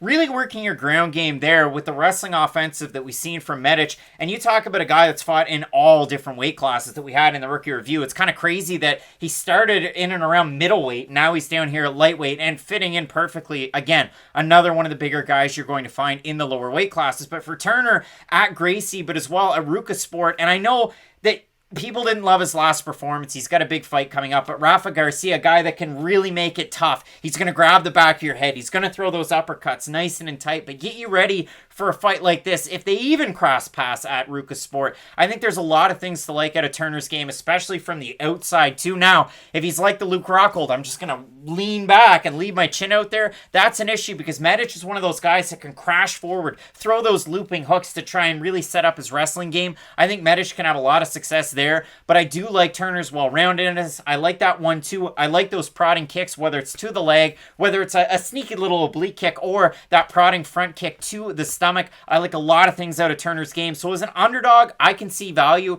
but Medic, man, this guy is a full head of steam, and if he wins, man, strap a rocket ship to his back because, again, that Joe Rogan podcast by day, all night, and I know I butchered that. We're going to have to get it right before the Nick Diaz fight, but Medic already has that. Now you're on another pay-per-view with Rogan. That could be a great opportunity. Not to bring up Vicente Luque's name again, but this feels like the fight where Uros Medic can go from either being like a Nico Price type where you can have a lot of fun fights, but you might win one and lose one, or if he goes out there, looks really technical, and can get a finish win, then that Vicente Luque is a similar comp of a type of fighter that Medic could become. Absolutely love this fight. We're split on the picks, so you know it's going to be a good one. Matt has Medic. I have Jalin Turner. Can't wait for this fight card. It should be a great one. 5 round fights. There are 3 of them up at the top. So keep it locked in with Fight Night Picks, and as we always say, let's get into it. Happy birthday on Friday. Roxanne Modafferi turns 39, and unfortunately, or fortunately for her, on Saturday, she has to fight Brazil's Taila Santos in an absolute changing of the guard type of fight. There's a possibility for that. And for Roxanne Modafferi, you know exactly what she's going to bring to the cage. And if I could illustrate it a little bit, it's like watching Matt walk on the streets of Fredericton. You go, geez, that's wonky. That looks really weird. Because she comes in here, she's throwing elbows, she's throwing knees, she's throwing weird movement at you. She's wearing those judo Dan Kelly knee braces. I'm just tall and lanky, but thanks for the call. It's the same thing every single time out there. And listen, 25 haven't figured it out. 18 have, but 25 haven't. And for Roxanne, I mean, you look at it, the 5-on-in, big names. She loses to Jennifer Maia. She beats Macy Barber. She loses to Lauren Murphy, who's challenging for the title. She beats Andrea Lee. She loses to Viviane Araújo. There's no shame in those losses. 2 of them are title challengers. And Viviane, I think if she had cardio, she could challenge for the title. I really do. Now, for Roxanne Modafferi, she's going to be taking on Taila Santos. And this is where you can kind of talk about camps. I mean, for Santos, Astra Fight Team, she's had bigger names in her camp, and she's been a part of some bigger name camps in Brazil. But mainly out of that gym, you might know Alex Leco da Silva. Michael Bisping said he was going to be a big deal at lightweight in the UFC, and that's true. I'm not making that up. That's real. For Modafferi, she comes out of a big gym in Syndicate MMA. Joanne Calderwood, her friend, Serena DeJesus, just beat Lauren Mueller with Invicta. So there's that. But that's about where that ends for me. Roxanne Modafferi is that litmus test. And for a time or two, it was like top 10 in the UFC. Now it's more top 15. For Taila Santos so far, we doubted her, and it was the biggest whiff in Fight Night Picks history because we sold you Wolf tickets on Molly McCann, and Santos handled her. But Matt, the last time Santos went out and fought Jalin Roberson, and listen, we joke around, I make fun of Matt looking awkward and weird. This is where, yeah, exactly. You had Robertson, I had Santos, but not even I thought that Santos was just going to dominate Robertson in every aspect. Striking, grappling, physical imposition. It was an absolute masterclass by Taila Santos. Now, she's been out for a bit. That fight was 8 months ago. Not necessarily her fault because there's been a fight booked in the interim. But now she gets that name where it's like, okay, if Santos wins this fight, I mean, it's like French Montana. We're all the way up. And that's my only rap reference for this week. But she has a great opportunity there. Modafferi can play spoiler, and that's about all I can say. So while you reference rap, I'll reference Ric Flair. To be the man, you have to beat the man. And in WWE, that normally applies to you beat Ric Flair, then you can be a big star. In the women's flyweight division, to be the woman to fight for the title, you have to at least beat Roxanne Modafferi by unanimous decision at some point along the way. I don't make the rules, guys. It's just what they are. And that's the thing about Roxanne. It's not like she's going out there and getting finished in all her fights, and it's not like her fights aren't competitive. That's the real big thing that you have to remind yourself. The last one wasn't. It wasn't, but it's not like she just got finished by a vastly superior fighter. She was at least showing that, hey, in the third round, there are some holes in Araújo's game, and that's kind of what I look at Roxanne Modafferi at this stage of her career. I don't know a lot about cars. You would know this. What's that thing you put into a car where you test it and it tells you what's wrong with it? A code reader. So a code reader. Roxanne Modafferi is kind of like a code reader for this division. She might not go out there and get a lot of wins, but she's really good at showing the flaws in her opponent. And that's what we're going to probably learn in this fight. I have no doubt that Taila Santos is going to win this fight. But what I do think we're going to see in this is Santos is going to have a weakness that we didn't see. Either she's not going to look as good in the third round. Maybe at some point the pressure's getting to her. Maybe she gets taken down. Crazier things have happened. I'm just saying, when you fight Roxanne Modafferi, she is so well-rounded that she is going to bring out some wrinkle of your game that you might not be as confident with as you are with the other aspects. Because against Jalin Roberson, Taila Santos showed that she was more well-rounded than I think either one of us believed in. I think this is the fight that almost brings us back a little step, where it's like, hey, you beat Roxanne Modafferi, but remember in the second round when she got her back taken? Remember in the third round when she started to look a little tired? Those might be the conversations that we'll have leaving this fight, but I still am pretty confident with Santos getting a win. Modafferi is a 50-50 fighter like fellow Canadian Alexis Davis is. It's that gut check of, oh, this second round, Alexis Davis always wins second rounds, and then the third round's really close. You look at it in her last fight up at bantamweight against Pani Kianzad. I thought Alexis Davis won that fight. Taila Santos has had one of those fights. It was her UFC debut. Now, maybe it was jitters. Maybe it was nerves. Maybe it was an injury. She lost a split decision to a 50-50 fighter in Mara Romero Barella. That record's not great. Italy, yikes. But when I look at this one, yeah, it is tricky. You look at the odds for this fight, and Santos open a -225 favorite. She's a -396 right now. Modafferi open a +190. She's +300.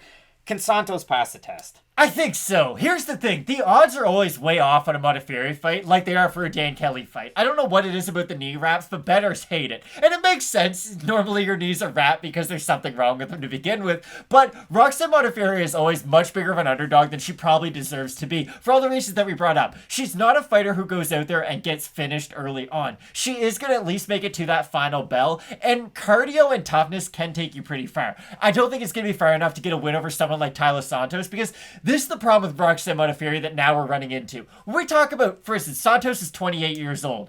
I have friends who are like close enough to 28. I'm 22. I don't know anybody who's 39. I don't hang out with anyone Roxanne's age. Like, just when you look at Roxanne's Matt was record, 5 when Roxanne Modafferi made her pro MMA that was what I debut. was just about to say. Roxanne made her pro debut in 2003. I was in kindergarten in that year. It's been a while. Like, she's been around. She's been doing MMA for about as long as I've been learning things, and that's never a great sign. She's kind of like MMA's Jamie Moyer, Bartolo Colon, and then if you want another reference, Chris Chelios, if you're a hockey fan. Just doing it at those advanced ages and still having success. But yeah, when I look at this fight, Taila Santos can impose her physical will against a lot of these women in this division. The wrestling's there. The grappling's there. The striking's there. I like her in a lot of different positions. I like Taila Santos in this fight. Do I love her at a minus 400?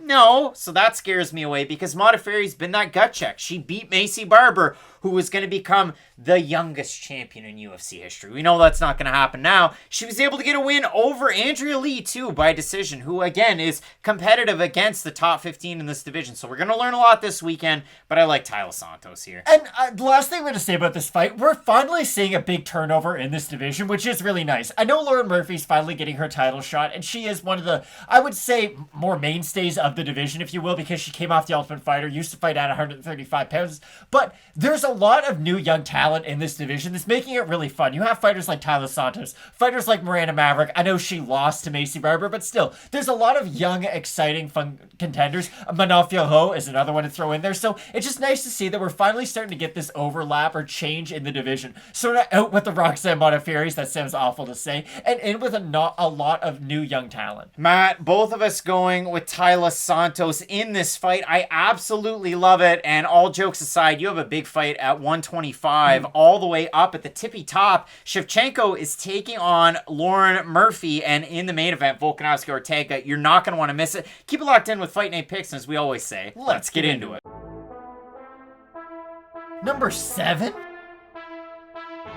Ranked heavyweights coming up this weekend. We have the 7th ranked Shamil Abdurakhimov, and full transparency before we started, I might even include it. Matt goes, number 7? Shamil Abdurakhimov, he's taking on your, where is he? 10th ranked Chris Daukaus. And yes, he's Kyle's brother. And in this fight, for Kyle's brother, I joke, he's looked insane so far in the UFC. I didn't expect any of this out of Chris Daukaus. I knew he was good representing Martinez BJJ, but holy smokes. I mean, you look at the loss to Sean Teed back in 2015. He was supposed to rematch with Sean Teed at the start of 2020. He gets the call up to the UFC, fights Parker Porter, and the rest is history. Knocks him out. Knocks out Nascimento. Knocks out Alexei Oleinik. And in the Oleinik fight, it was like, okay, Oleinek's a wizard on the ground. We know this. Sergey Spivak learned that, even though he won. But you know how good Oleinik can be. And in those exchanges up against the fence, that's where Chris Daukaus shone. And even in some of his other fights, the fight against Azunia Anyanwu that was in the UFC, that was in Bellator, Daukaus was putting it on him until he got clipped, and he got finished in that fight. Daukaus is great up against the cage. He's one of those guys that moves forward with the long looping, I'd say short hooks, but they're so long that they don't really move way out. But he just walks forward, boxes guys' ears in, and finishes them. But the one thing that we haven't seen, Matt, out of Chris Daukaus, and hopefully for him he doesn't have to showcase it in this fight, what is it? His grappling. It's weird. Chris Daukaus is probably number one skill set is his grappling, but we haven't even seen it yet in the UFC, and that's the craziest thing. Like, it would be one thing if he's going out there dropping guys with his hands and then submitting them after they're on the ground. It's not enough for him to do that, though. He's just going out and finishing guys with his hands, and that's extremely impressive, because it's weird. There's almost like this new wave of heavyweights all of a sudden, and they're a little bit smaller than all these other heavyweights. You have guys like Tom Aspinall, guys like Chris Daukaus, who you might look at them and you're like, oh, well, they're not nearly as big as like Derek Lewis or Francis Ngannou or a lot of these other guys in the division. It doesn't matter, though. It was something that we brought up in the Adrian Yanez Randy Costa fight. Speed matters, and speed at heavyweight is absolutely important. And the fact that Chris Daukaus can basically walk into most of these fights knowing that he's not only slightly faster, he's so much faster than most of these guys, especially in the striking. It must be a huge confidence booster for him. You look at Chris Daukaus, and so far in the UFC, he's gone down in weight. And in the fight against Parker Porter, let's bring it up. He weighed in at 241. Then he fought Rodrigo Nascimento. He weighed in at 227. For his last fight, he weighed 234. So he did go up a little bit. But I honestly thought, hey, okay, the move's to light heavyweight. That was what his plan was. But now all of a sudden, he's ranked at heavyweight, taking on the 7th-ranked Shamil Abdurakhimov. And the weird thing is, we haven't heard of him in forever. He was booked in fights last year against Cyril Gane, but I'm going to try and read this one properly. Gane withdrew from the fight due to pneumothorax. Did I get that one correct? People out there, let me know. Then Abdurakhimov withdrew out of their second fight. Abdurakhimov supposed to fight Augusto Sakai back a few months ago, but Sakai got rebooked, and now we end up with Abdurakhimov here. The weirdest thing about Shamil Abdurakhimov, and well, it's one weird thing, I watched his last fight at Buffalo Wild Wings in Bangor, Maine. Dubs. Before I went to, it was called School of Hard Knocks with NEF, and I covered that fight card. Rob Font was there. Wow. Rob Font was there. Not fighting, but he was there. I saw him. I talked to referee John English for, you want the whole story.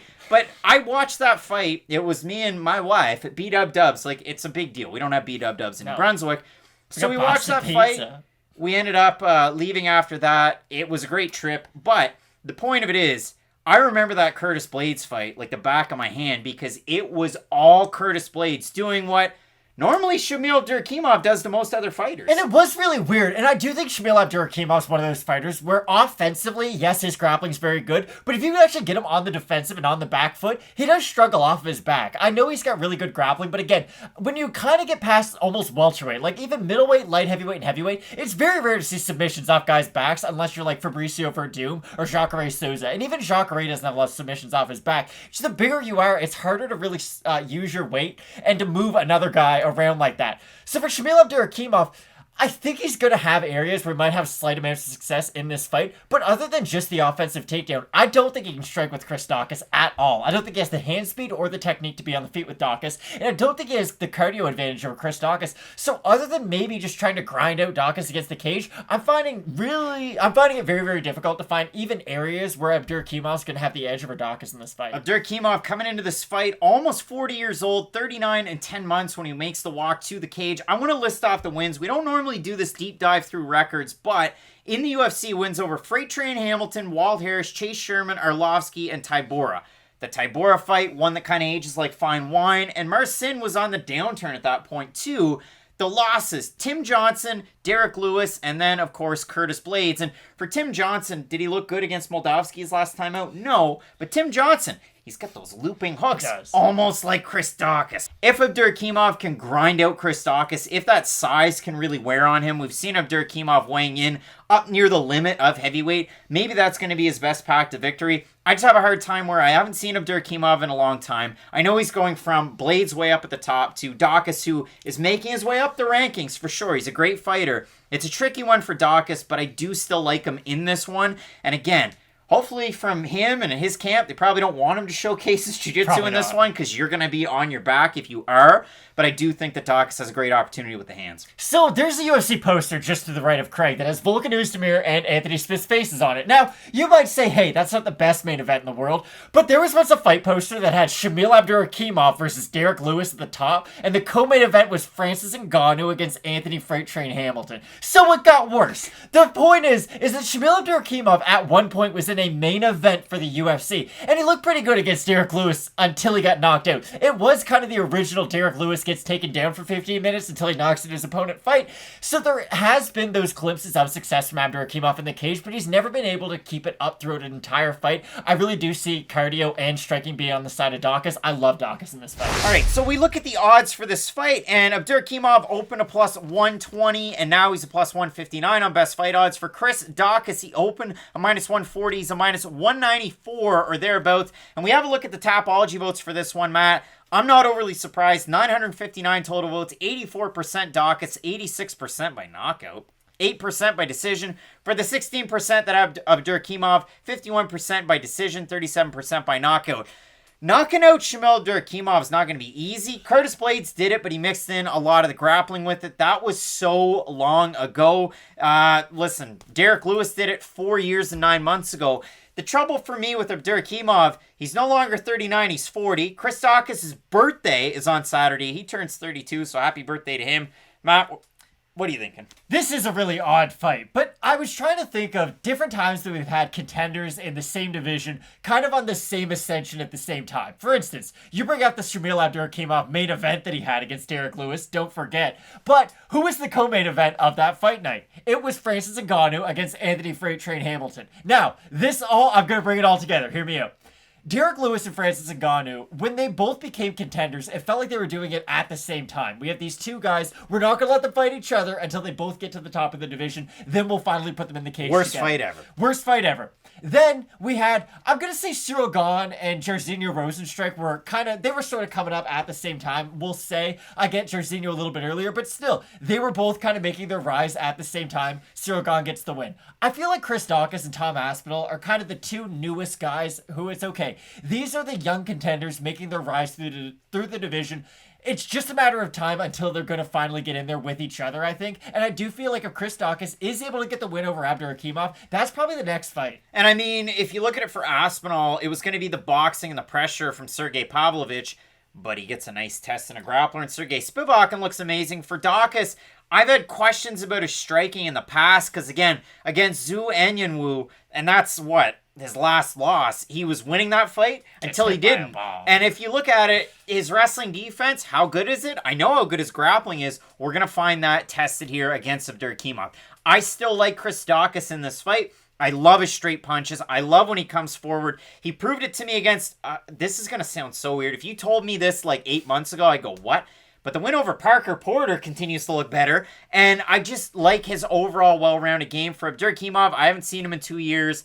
I didn't like what I saw. Again, he beat Tybura. That was great. Almost 3 years ago. He beat Arlovsky almost 3 years ago. He beat Chase Sherman 3.5 years ago. I just haven't seen it. And now he's 40. So I like Chris Daukaus to be the fresher, younger fighter that's continued to put it together and improve before our very own eyes. UFC, give us UFC Philly or UFC London and have it headlined by Chris Daukaus versus Tom Aspinall. I'm doing your job for you guys. Liverpool. Let's make it happen. I've got Daukaus. Matt has Daukaus in this one. We absolutely love the fight. And 14 of them on this card. 2 title fights up the top. You're not going to want to miss any of it. So keep locked in with Fight Night Picks, we always say. Let's get into it.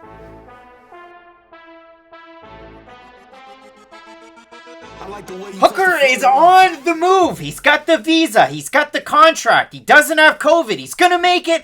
Dan Hooker is now taking on, and was taking on, Afghanistan and Germany's own Nasrat Haqparast. And Matt, we talk about uber prospects in MMA. For Nasrat Haqparast, yes, he's had some stumbling blocks. Yes, he had a fight against Marcin Held that didn't go his way. A lot of people have. Straight up. Natan Schultz, former 2-time champ with the PFL, he couldn't even beat him this year. So if you look at it, Haqparast loses that tough challenge, but then he builds himself back up. UFC Moncton in our own neck of the woods, Moncton, New Brunswick, Canada, looks amazing in his fight there. Now, that was against Thibaut Goody, and that was almost 3 years ago, but it was still great. Has a stumbling block against the Southpaw Drew Dober. Bit of a surprise there. Beats the team alpha male coach Alex Munoz. Beats Rafa Garcia. Looks very good with the boxing combinations and the fluidity in that fight.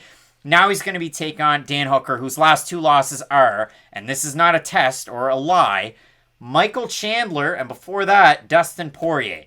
Hooker's taken on top guys at 145 and 155 for the longest time. Now it's okay. Hooker goes from fighting the top 5 to reaching outside of the top 15. Nasrat Haqparast gets yet another opportunity to scratch the surface and really reach that full potential that we've expected out of him. Now, in the particulars, Dan Hooker's had one hell of a time to get to the States for this fight. Nasrat Haqparast has had different camps, right? Because he trained at UFD in the past. He trained at TriStar in Canada. Now, because I saw it in Uros Medic's pictures, and I did make a mistake. It wasn't Kelvin Gastelum. He's training at King's MMA, and I was really interested to see that. He also lost his mother in the last couple of weeks to cancer, so obviously thoughts and prayers are with Nasrat Haqparast, not just for losing his mom to cancer, which I'm sure a lot of you have had family members, as we have, who passed away due to cancer, so the thoughts are with him. But again, the unrest that has gone on in Afghanistan as well. So we just want to kind of throw our condolences and sympathies out to him. He's probably not one of the fighters, and there's some of them that watch these videos, but still, you hate to see that for a guy. But as far as a fight's concerned, we had this circled as a possible fight of the night because these guys are bangers and they'll throw down. This is going to result in fireworks. I am fairly certain about that because for Dan Hooker, we've really only seen him struggle against superior strikers. And I know that's kind of a hard thing to even find out there, a superior striker to Dan Hooker, because Dan Hooker is what we talk about when we talk about a long-range striker. He's massive for this weight division. And again, I feel like we have to say this about every fighter who's moved up in weight and then still looks big. How did Dan Hooker ever weigh 145 pounds? Like, he's 6'1" and he's pretty shredded. It's just, that was a wild weight cut for him to ever make. And you could feel that at 145, A, he didn't have the gas tank because most of his camp was just dedicated to losing weight, not really working on his skills. And B, the durability you did worry about. Now, he didn't have any knockout losses down at 145 pounds, but look at the Yair Rodriguez fight, for instance. Yair Rodriguez lands like, I don't even know how to describe it, like a turning jump moonsault kick, and it hurts Dan Hooker. It does. Now, if you fight Yair Rodriguez, you're probably going to get hurt by a kick. It's happened a lot before. It's going to happen again in the future. But Dan Hooker, against other primary strikers, normally has a field day. If he can keep you at the outset of his reach, like he did to Ally Quintus, he basically can just have his way with you. He can kick your leg. He can jab your body with his hand, but also with his kicks. And we know his jabs and right straights are phenomenal. The problem with Dan Hooker, though, is when guys start to mix in the wrestling, it can start to leave some question marks in his head. We talked about Karl Roberson earlier on in the card about a fighter who can almost get into his own head. He's so good at striking that he knows his opponent wants to take him down, so then he becomes a little bit hesitant. Dan Hooker doesn't really have that problem. He more just meets his opponent's takedown attempts with strikes. He's got great knees coming up the middle. He has a highlight reel absolutely full of them. He has great elbows, too. And the thing about Dan Hooker is, I don't know if he has good cardio or bad cardio. This is kind of the open-ended question where I switch it on back to you, because Dan Hooker has great output. I know that for a fact, but look at his 2 5-round fights in the UFC. I know this isn't a 5-round fight, but still, you have to kind of take what you can from those. Against Paul Felder, he's a great striker for 3 rounds, then he gets tired, becomes a wrestler. Against Dustin Poirier, he's a really good striker for 2 rounds, starts to get tired, becomes a wrestler. And Dustin Poirier is a pretty good grappler. I don't know if you've heard about that. So it's not normally his best course of action. So I don't know if for Dan Hooker, if it's he gets so tired that the fight IQ starts to go out the window, or he gets so tired that he figures, okay, I know my opponent's going to try to take me down. What's the best way to know that my opponent can't shoot for a takedown if I'm on top of them? So for Dan Hooker, I have a few fight IQ question marks, but I think as a whole, he has better striking than Nasrat Haqparast. None of those things matter in this fight, because if Nasrat Haqparast shoots for a takedown, I'll shoot the Poirier's hot sauce. It's not going to happen. You're going to have changes, though, when you are training out of Kings, and that's going to be aggressiveness with your striking. Now, it cost Haqparast against Drew Dober. What could it do in this fight? Because for Haqparast, you know him to be that high stance, good blocking boxer, not a lot of kicks out of him. Now, we talk about the meanness of striking, and I'm going to talk about it the further on that I go up this card, but when guys go to Kings, like Naaman Gracie, he had that mean streak in him this weekend. Oh my God. Mark Lemminger is a good fighter, and Mark Lemminger is a good striker. Naaman Gracie looked like not a Gracie. He looked amazing. He was mean. He just moved forward and beat the crap out of him like Brian Ortega did against Korean Zombie. Maybe that's what we get out of Haqparast. I just wonder a little bit about some things. And with Haqparast, you know, when all of your power comes from your boxing stance and your boxing, when Dan Hooker's kicking your legs, that's where it really plays into effect. Again, it is a 3-round fight, so cardio I don't see as being a huge issue, but we'll see again. The anxiety and the nervousness of trying to get out of New Zealand, that's not a joke. I laugh, but that's serious. So we'll see how that plays in. The odds for this one, Hooker open to -150, still -150, -155 for Haqparast. Open to 130, still about a 130, Matt. We haven't seen the Tapology votes. The bigger name here is Hooker, who's main evented shows before.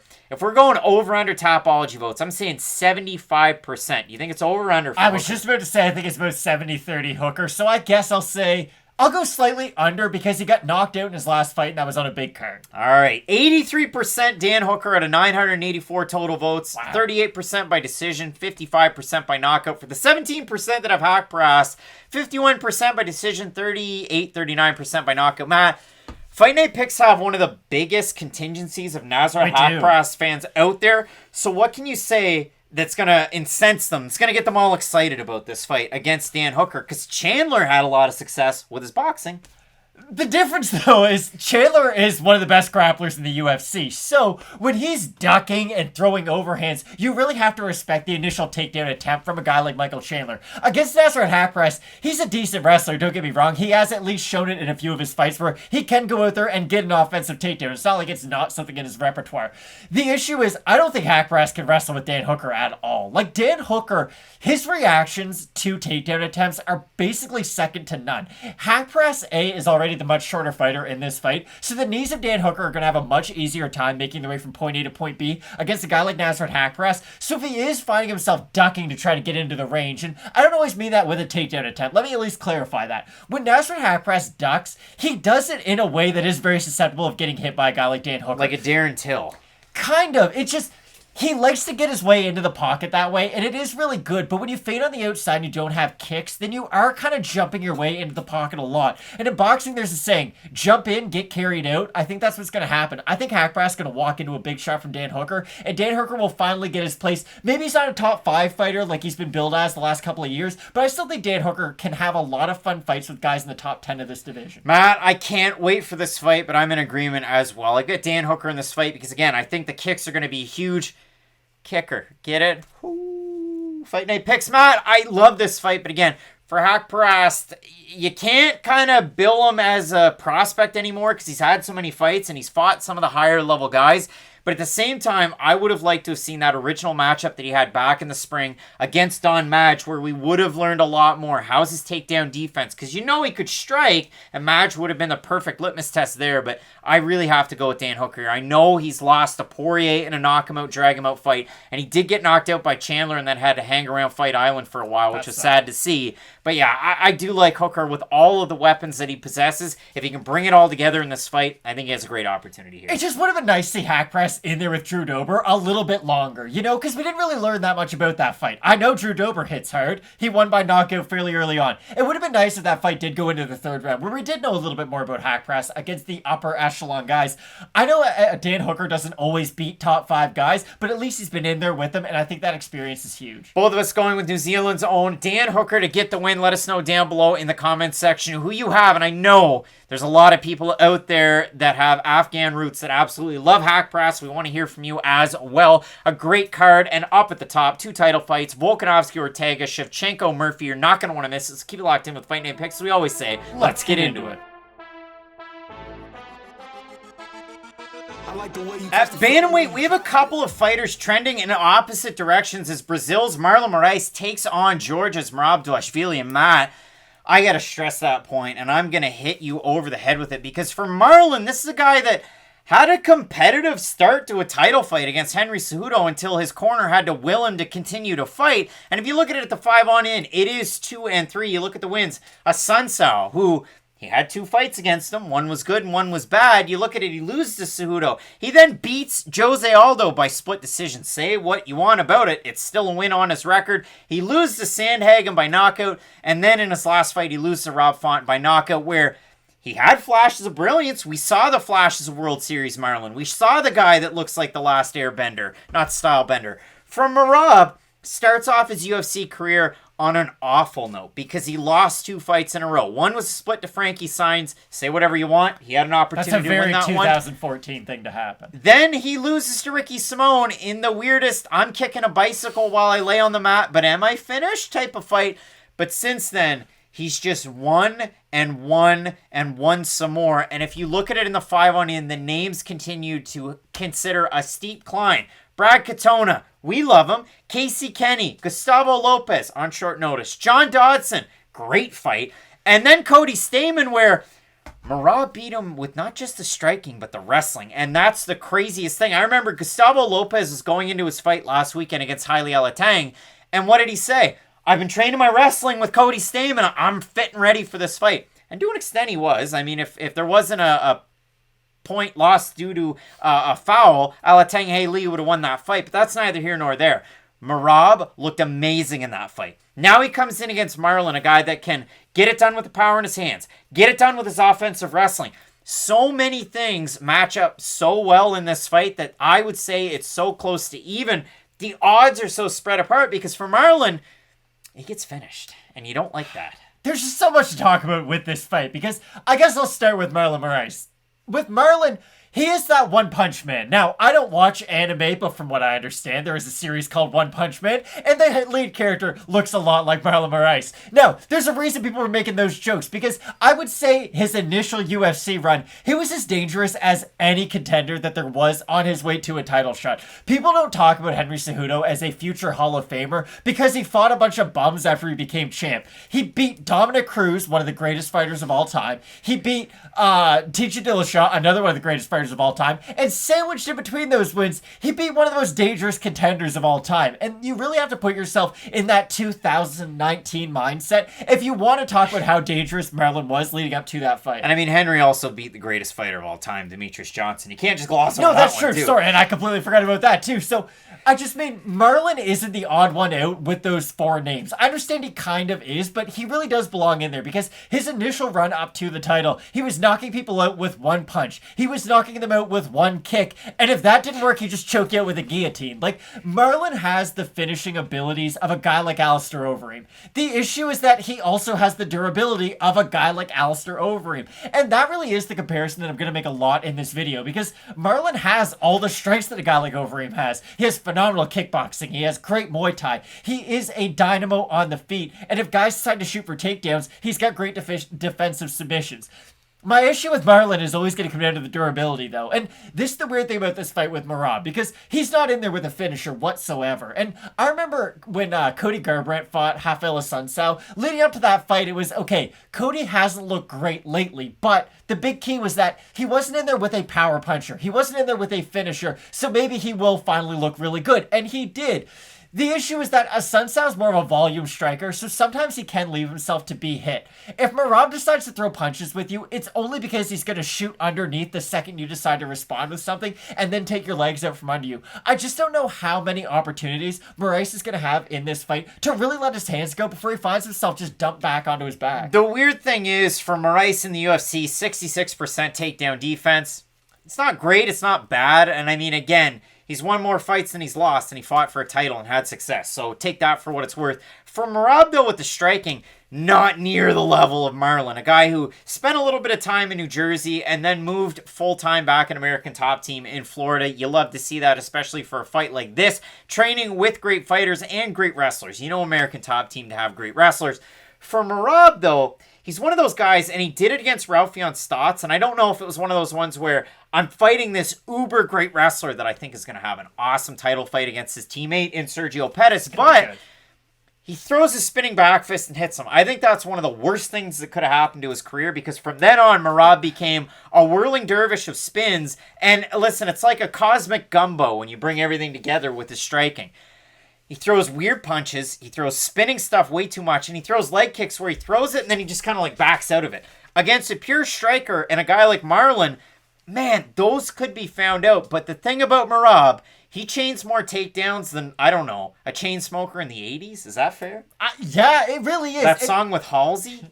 I guess. The thing that I see this fight going one of two ways. Either Moraes hits him with one of those classic head kick knockouts like we saw against Jimmy Rivera, or even if Moraes hits him and hurts him, I don't think he can really get much done afterwards. This is the big problem. Once Merab does start to chain his takedown attempts, even if you do hurt him, I can see this fight being like Edson Barbosa versus Kevin Lee. Edson Barbosa hits him with the wheel kick, Kevin Lee goes on baby deer legs and immediately shoots for a takedown, gets his head out of trouble, secures that takedown, and then just kind of goes to work on the ground. My issue with Marlon is that after you do take him down, he's not as active off his back as you'd like, especially for a guy who is a credentialed jiu-jitsu player and who does have good submission wins on his record. The thing with Marlon, though, is a lot of his submission wins come from him hurting his opponent on the feet, them being rocked, maybe them shooting for a takedown, or him just getting on top, pounding them out, and then them giving him their back. I don't really look at Marlon as the, like Brian Ortega types of jiu-jitsu where it's, if you take him down, don't even worry about it. With Marlon, you can hold him down, and we even saw that against Henry Cejudo. And Henry,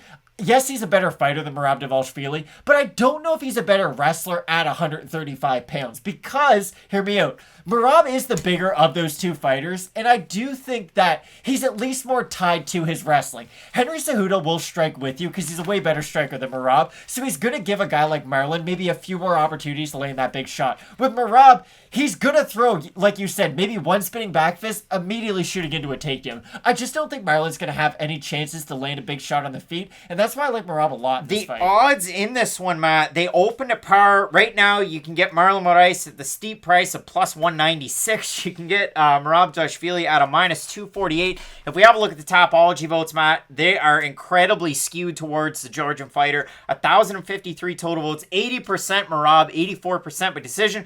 For the 20% that have Marlon Moraes, 48% by knockout, 39% by decision. To me, I like Merab. Again, Marlon can wrestle, and that's the thing.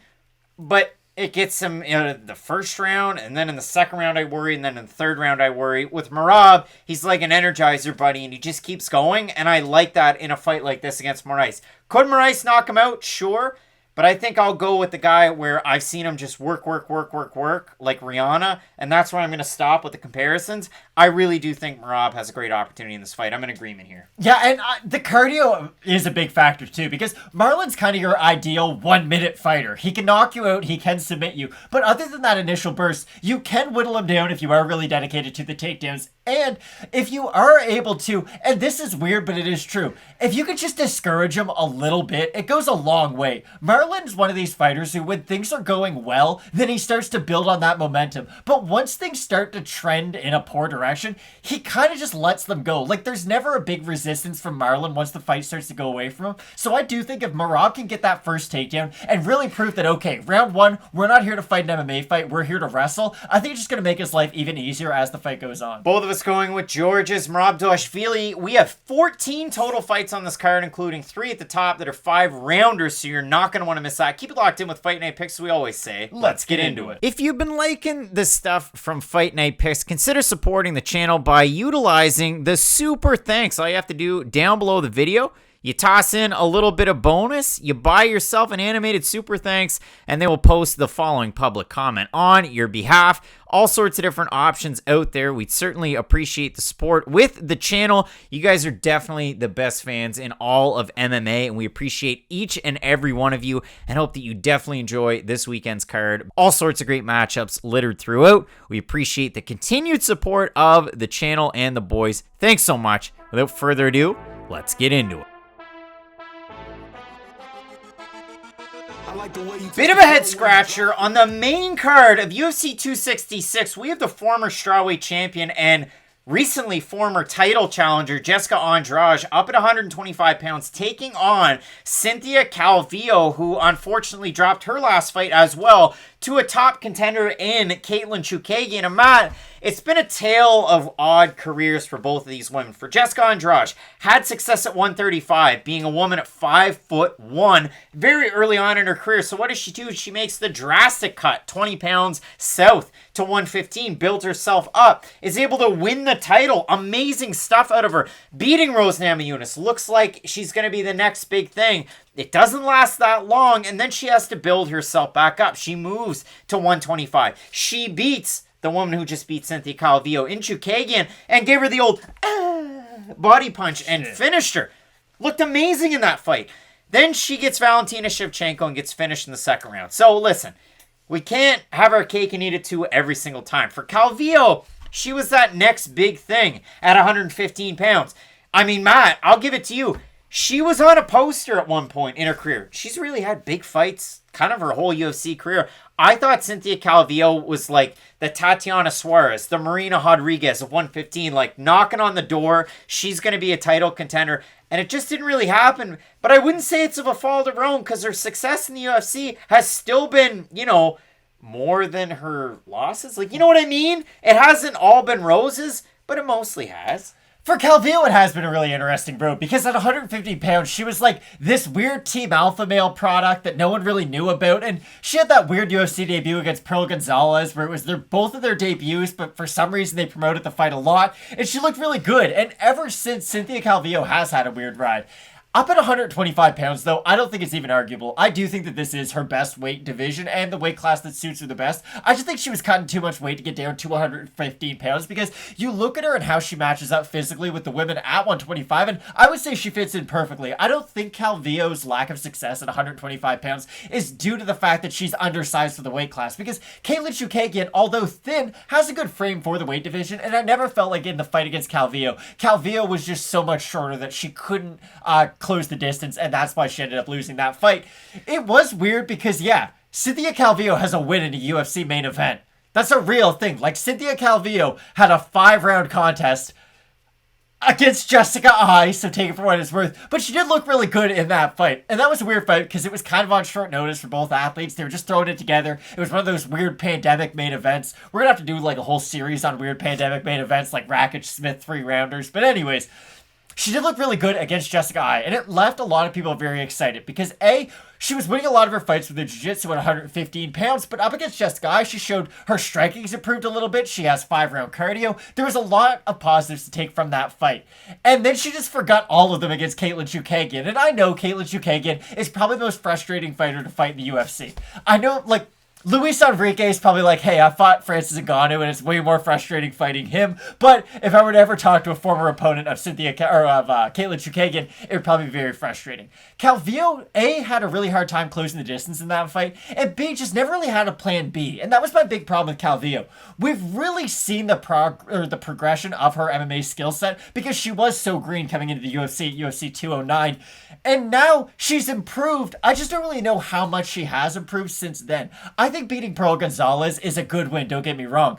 But beating Jessica Eye, like, it's a step up, don't get me wrong. Eye is the better fighter there, but it's not the step up that I would like to have seen over the 4 years in between those fights. It's just with Cynthia Calvillo, I like her grappling, and her striking's not bad, don't get me wrong. It's just I never know what her plan B is going to be in a lot of her fights, because I don't trust her striking for 15 minutes in a lot of fights. I don't purely trust her wrestling for 15 minutes in a lot of fights. And when it comes to the grappling, I think Cynthia Calvillo can submit a lot of fighters at 125 pounds, but I feel like the situations and the scenarios kind of almost have to be perfect around it. If she gets her opponent tired in the 3rd round, then takes them down, then yeah, I think some of those avenues are going to be open, but I don't think Cynthia Calvillo beating someone like Jessica Eye then proves to me that you can go in there and beat someone like Jessica Andrade, who, leading up to the Shevchenko fight, she was the only fighter at 125 pounds anybody thought had any chance to beat Valentina Shevchenko. For this fight, Cynthia Calvillo is 3 years older than Andrade, and you look at Calvillo on her way up through as an amateur, she beat Aspen Ladd. As a pro,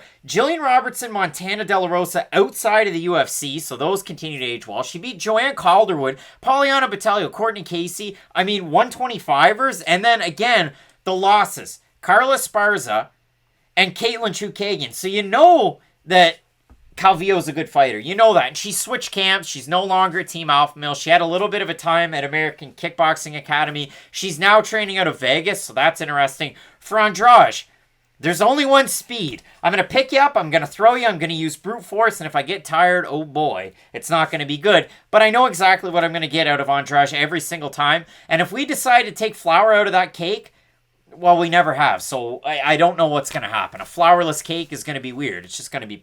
So, Matt, we've learned about cake baking. We've learned a little bit of the tricks of the trade, that Calvillo has the wrestling in her back pocket, but has lost to a very good wrestler in Carla Esparza. She has good striking, but she's lost to a finesse striker against Katlyn Chookagian. Those things are going to happen. 9-2-1, the total pro record. For Andrade, again, 30 pro fights, and she's still younger. So again, is there still tread left on the tire? There are questions that you ask yourself when you look at this fight. You can draw some parallels, not in style, but in age and in terms of competition, like Dan Hooker and Nasrat Haqparast in this one. But I look at this fight a little bit differently, and when I do look at the odds, they're not even close. Andrade open to -230. She's -272 favorite. For Calvillo, open to +195. She's +215. If we have a look at the Tapology votes, Matt, not even close. 1,074 total votes. 88% Andrade, 35% by decision, 55% by knockout for the 12% that have Calvillo, 78% by decision. Do you think Calvillo gets a submission in this fight? I'll get to that, but I have one last point I have to make about Jessica Andrade.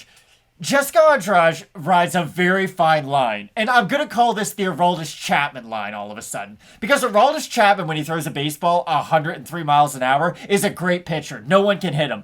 When Aroldis Chapman throws a baseball 99 miles an hour, everybody can hit him. It's not even hard to do. Now, to you and me, I can't hit a 99 mile an hour fastball, so I probably can't hit a 103 mile an hour fastball either. But I say that to say that once Andrade loses a step, she might be like an Allen Iverson, like a Chris Davis, like an Aroldis Chapman, to where when you ride those extremes so heavily, the second you do lose a little bit of athleticism, it's a lot different than when somebody like Greg Maddux loses his athleticism, because Greg Maddux can paint the corners. He can put the ball where he wants to put it to begin with. With Andrade, it's a lot of that swing big, miss big, and I do worry about her when she does get to that like 35-year-old stage in her career, because when Andrade is in her physical peak, and I still do believe that she is, and that's why I'm picking her for this fight, I think she can go out there and ragdoll a lot of fighters. But when I do see even a hair of Andrade's athleticism start to slip, that's when I'm going to start to worry about her in this division. Now, I did make a mistake because it's a 4-year age gap between Calvillo and Andrade.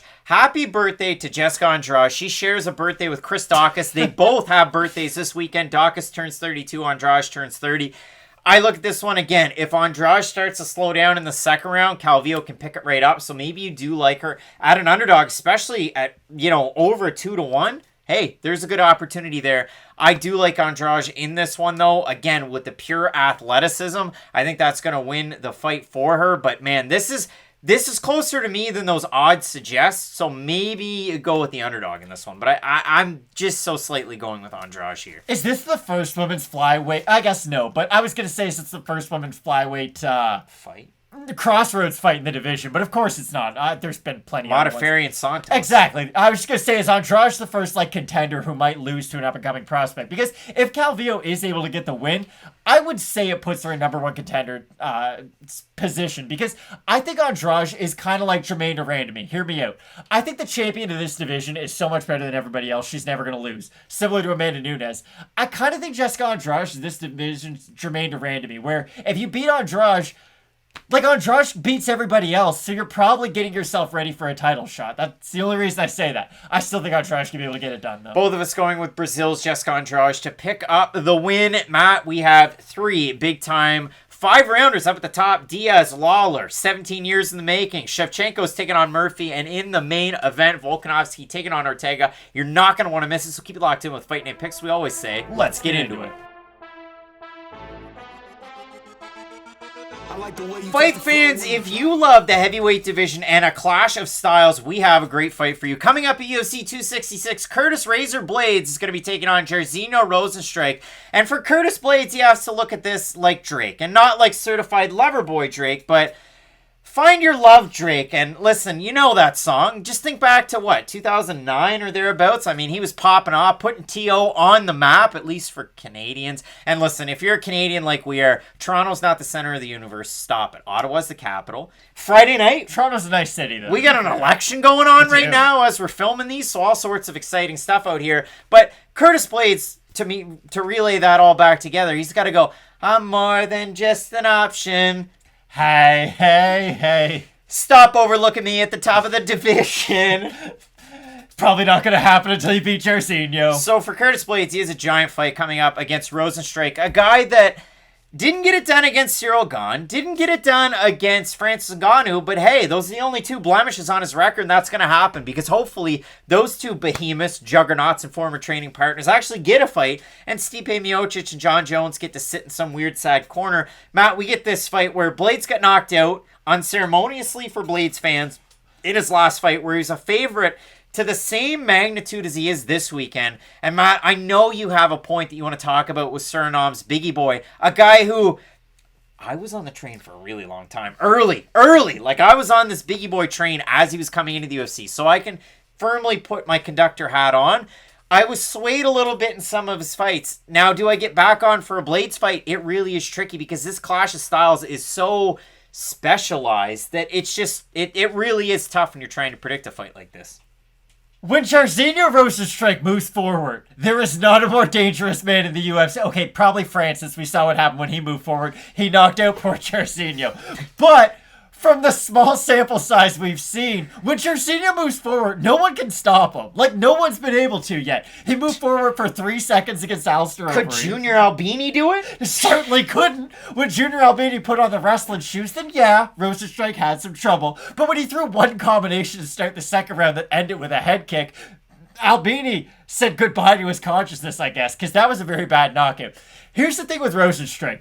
Like, Shaquille O'Neal, if he threw free throws underhand, probably would be the greatest player of all time, right? If he just shot the Rick Barry ones, you'd look like an idiot, but you'd be the best player ever.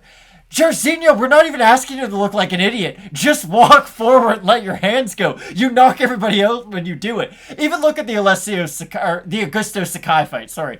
Sakai is a good fighter, but not a great fighter. I feel like he's a good prospect, but at this point, we've kind of figured it out. Sakai's a good 10 to 15 fighter, but I doubt he's ever going to get a little bit higher than that. If you're a good wrestler, you can beat him. Exactly. If you're a power puncher forward, you can beat him. And Jorginho, for a solid 3 minutes, wasn't either one of those things. He was a weird, hesitant man. But then, at the end of the round, when he finally decided, oh, when I move forward, this guy just backs up in a straight line, Jorginho lands an overhand left that absolutely folds him. And that's the thing about Rosenstrike. He's oddly ambidextrous for this weight division, and that's something that I always pick up on in his fights that I really do enjoy. He has great power from both sides, and he has great kicks from both stances, too. And that's something that not a lot of heavyweights have. Yes, Cyril Gahn has it, but there's a reason he has an interim heavyweight title around his waist. It's not very common in this division, but Rosenstrike is one of the few guys who can strike from both stances. And this is my other point. Why did Cyril Gahn versus Jorginho Rosenstrike have to suck so bad? That fight should have been great.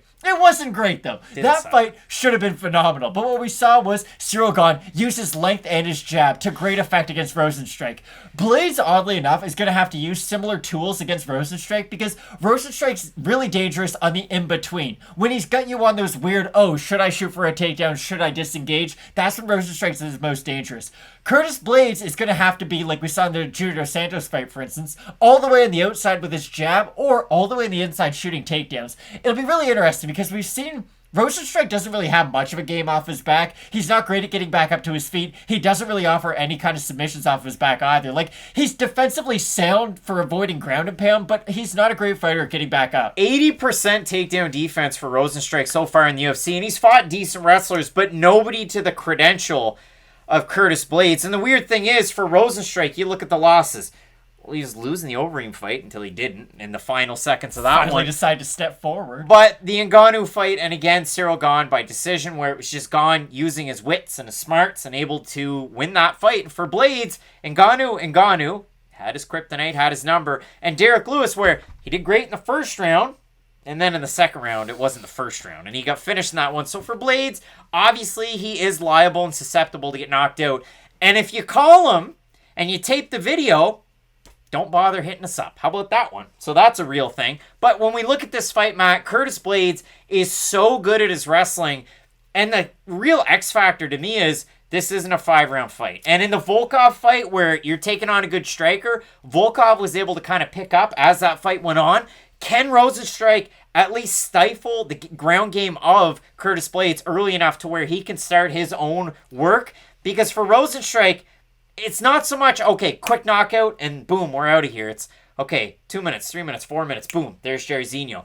Can he kind of speed that one up a little bit? And is he able to do that against Blades? That's the big question here. So for me, it's a really, really weird thing for Curtis Blades right now because in boxing, when you have a knockout like he had against Derek Lewis, you're never really the same. Like, and this is a real thing. And that's what I worry about. Like, did Curtis Blades getting knocked out that last time, is that going to permanently affect his chin moving forward? Because he is a really durable heavyweight. Even in some of the fights where he's won by knockout, he still eat big shots and then walk through them. And even in the Francis Ngannou fights, like that first loss was a doctor stoppage. He ate some bombs from Francis before he went down. And even the second one could kind of be an early stoppage. Now, he lost by first round knockout, but still, he had a little argument after that fight of, oh, I wasn't really out.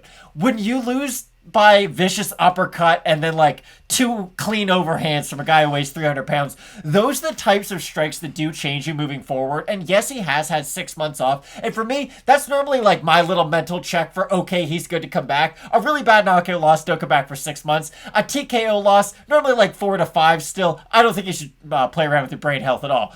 But that's my question mark in this fight. If Curtis Blades is even 90% of what he was, I think he runs over Jairzinho. Just because stylistically, this is a nightmarish type of a fight for Rosenstrike. He can't get up off the bottom. Yikes. And once he does get taken down, the issue with Rosenstrike is he can't threaten with either submissions or his own offense, so he doesn't have anything off his back. Curtis Blades has shown that against guys like even Alistair Overeem, who is a good grappler off his back, he can get really hellacious types of ground and pound off in that top position, and that's why I think Rosenstrike's going to have a tough time out. So for me, the question mark is more around Curtis Blades' confidence than anything. If Curtis Blades feels great coming into this fight, and if he thinks, okay, if I go out there and ragdoll Rosenstrike, I am one fight away from a title shot, then I think Curtis Blades won't have a single issue in this fight. If we get Curtis Blades who's second guessing himself, who is kind of reaching for a takedown and then maybe not dedicating himself to it, that's when Rosenstrike lands one of those crazy overhands or an uppercut or a head kick or something wild and Curtis Blades ends up unconscious.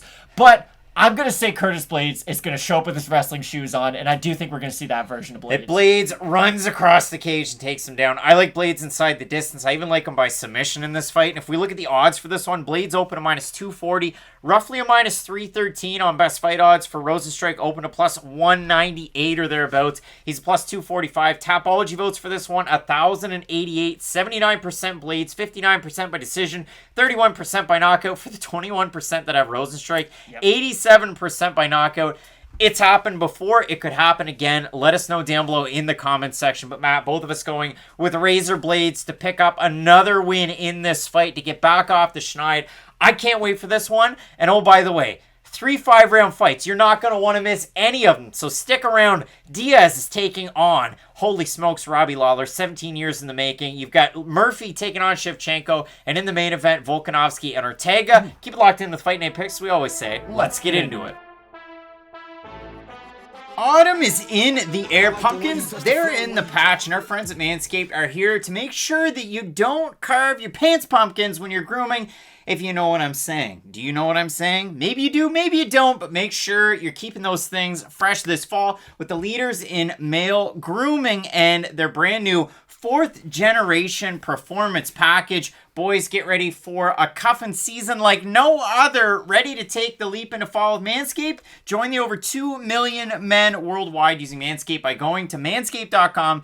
20% off and free shipping with the code FNP. Now, Matt, listen, I had to take a little bit of time, and this is breaking the fourth wall, before we even started, because I had this toiletry bag in my suitcase from last week. Now, maybe does that say a lot about me? Yeah, it probably does. And should it have been in a drawer or in the office here? Yeah, it probably should have been.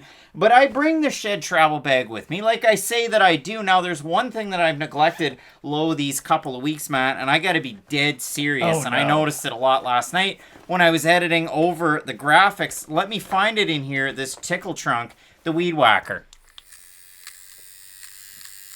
Now, if you're on a plane or you're driving, you just heard an uncomfortable noise, and if you're watching along, you probably understood what I was doing, but that Weed Whacker is the greatest tool that I have in my arsenal, and not to say that the Lawnmower 4.0 isn't, because it is right up there, but I have a massive nose hair problem, and it's helped me tremendously being able to trim that stuff up. But first off, listen, we know that new Performance Package 4.0, it includes the new Lawnmower 4.0, and if you know anything about a good shed, you got to keep your tools in there. They got to be crisp, they got to be clean, they got to be ready to go. Now, Matt, boom, I still have the travel lock on, which is great to see. So 1, 2, 3, if I want to turn that travel lock off, the lights are going to go down, and it works just perfectly. 1, 2, 3, again, your lights are going to go up, and then it's locked. I had it locked in travel so the battery wouldn't die. But if you pick it up, you also get the Crop Preserver Ball Deodorant. Goes just on like a salve.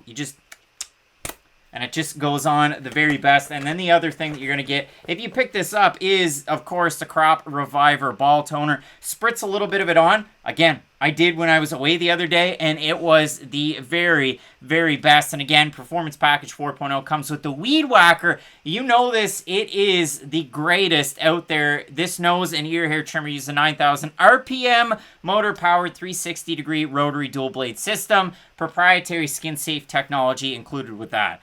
And listen, I'm serious. I use these products all the time, so they've worked the greatest for me. I know they've worked the greatest for Matt, if I'm speaking for you. Yeah, no, they've been great. So make sure that if you want any of these great products, use our promo code FNP for not only 20% off, but free shipping as well. Make sure you use promo code FNP for 20% off and free shipping. They're going to throw in 2 free gifts if you pick up that Performance Package 4.0. I talked about it. The Shed Travel Bag works the very best, but also the Manscaped Boxers, they are very comfortable. So get 20% off free shipping with promo code FNP at manscaped.com. That's 20% off and free shipping with promo code FNP at manscaped.com. Make your balls a priority this fall. Choose Manscaped. Your balls will thank you. If somebody comes up to you on the street and they just decide to unzip their hoodie and they go, hey, I know who's going to win between Robbie Lawler and Nick Diaz in the rematch. They're a liar, and you want to run the other way. We have a couple of guys that are fighting 17 years between the first fight and the second fight. Ruthless Robbie Lawler, the former UFC welterweight champion. He got it done in different organizations, and so did Nick Diaz, the former Elite XC great and Strikeforce champion. These guys had similar paths in the UFC. One run that didn't go great. A great time outside of the promotion. Then they came back and they found lightning in a bottle. Now, more so for Lawler because he won the title, but for Diaz, he fought Carlos Condit for the interim belt. He fought GSP. He fought Anderson Silva, not for the belt. And again, of those fights, all of them losses. One of them a no contest because Anderson Silva was on the USADA ban stuff. But if I look at this fight, it is such an anomaly in the normal fights that we get, especially on pay-per-views, because this one's 5 rounds. This one is also Nick Diaz's first fight since 2013 when he fought Anderson Silva. He's been away. He's partied. We've seen him more on TMZ than we have seen him in the cage. But for Nick Diaz, you know what you're going to get. Great jiu-jitsu, sneaky, odd boxing, like boxing for MMA. His boxing's better than his jiu-jitsu. That's it. His boxing's better than his jiu-jitsu. Now, you see that out of the countdown promos and Matt stealing the thunder. But when I look at Nick Diaz, the third thing that you just can't quantify is his cardio. And you know his cardio is going to be there. For Robbie Lawler, insane brawls. And the weird thing that scares me out of some of those countdown shows is the fact that they go, Robbie Lawler used to be this like blood and guts type of fighter. Now all of a sudden he's reserved. But out of him being reserved, he started to lose some fights too. Now, probably lends credence to the miles on him, the wild training that he probably had at Militich Fighting Systems early on in his career that shaped him to become the man he is. But the weird thing here that I have to say, Lawler's one of those guys that found success late in his career, and now he's even later in his career where the success hasn't been there. This matchmaking-wise makes a lot of sense, but again, like I said from the start, if somebody knows how this fight's going to go, they're a liar because you have no idea. Guy's been off for 8 years. You haven't seen him in the cage at all, let alone, like, you barely even seen him in a UFC. So you don't want me to break down this fight? You barely seen him in a UFC event. And the other guy, for Robbie Lawler, again, the 5-on-in, 1-4. He beat Donald Cerrone, lost to Dos Anjos in Winnipeg, Canada, which is odd. He loses to Ben Askren, where he was beating him until he lost. Loses to Colby Covington emphatically in front of Trump and Trump.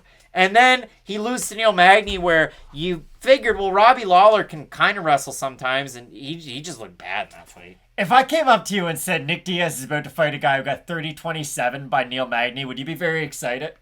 Nope, not at all. But that's what we're getting this weekend. This is the problem that I have with Robbie Lawler, and I'm glad that you brought this up about how he did kind of get into his prime later on in life. A lot of athletes, they have 2 jumps in their career. It's between the first and second year, it's after your rookie season, and then a lot of them end up getting another jump between their 8th and 9th season. It happens with quarterbacks. I know it's weird, but a lot of people do end up having almost another jump, and that second jump is when your mentality and your athletic prime have finally coincided with each other. You're fading physically, but you now know enough about the sport to where you can put everything into practice. Robbie Lawler got his prime in that second prime of his life, where, okay, athletically, I'm still able to do all these crazy explosive things, but now my mindset has finally caught up to my body, and he went on a great run because of that.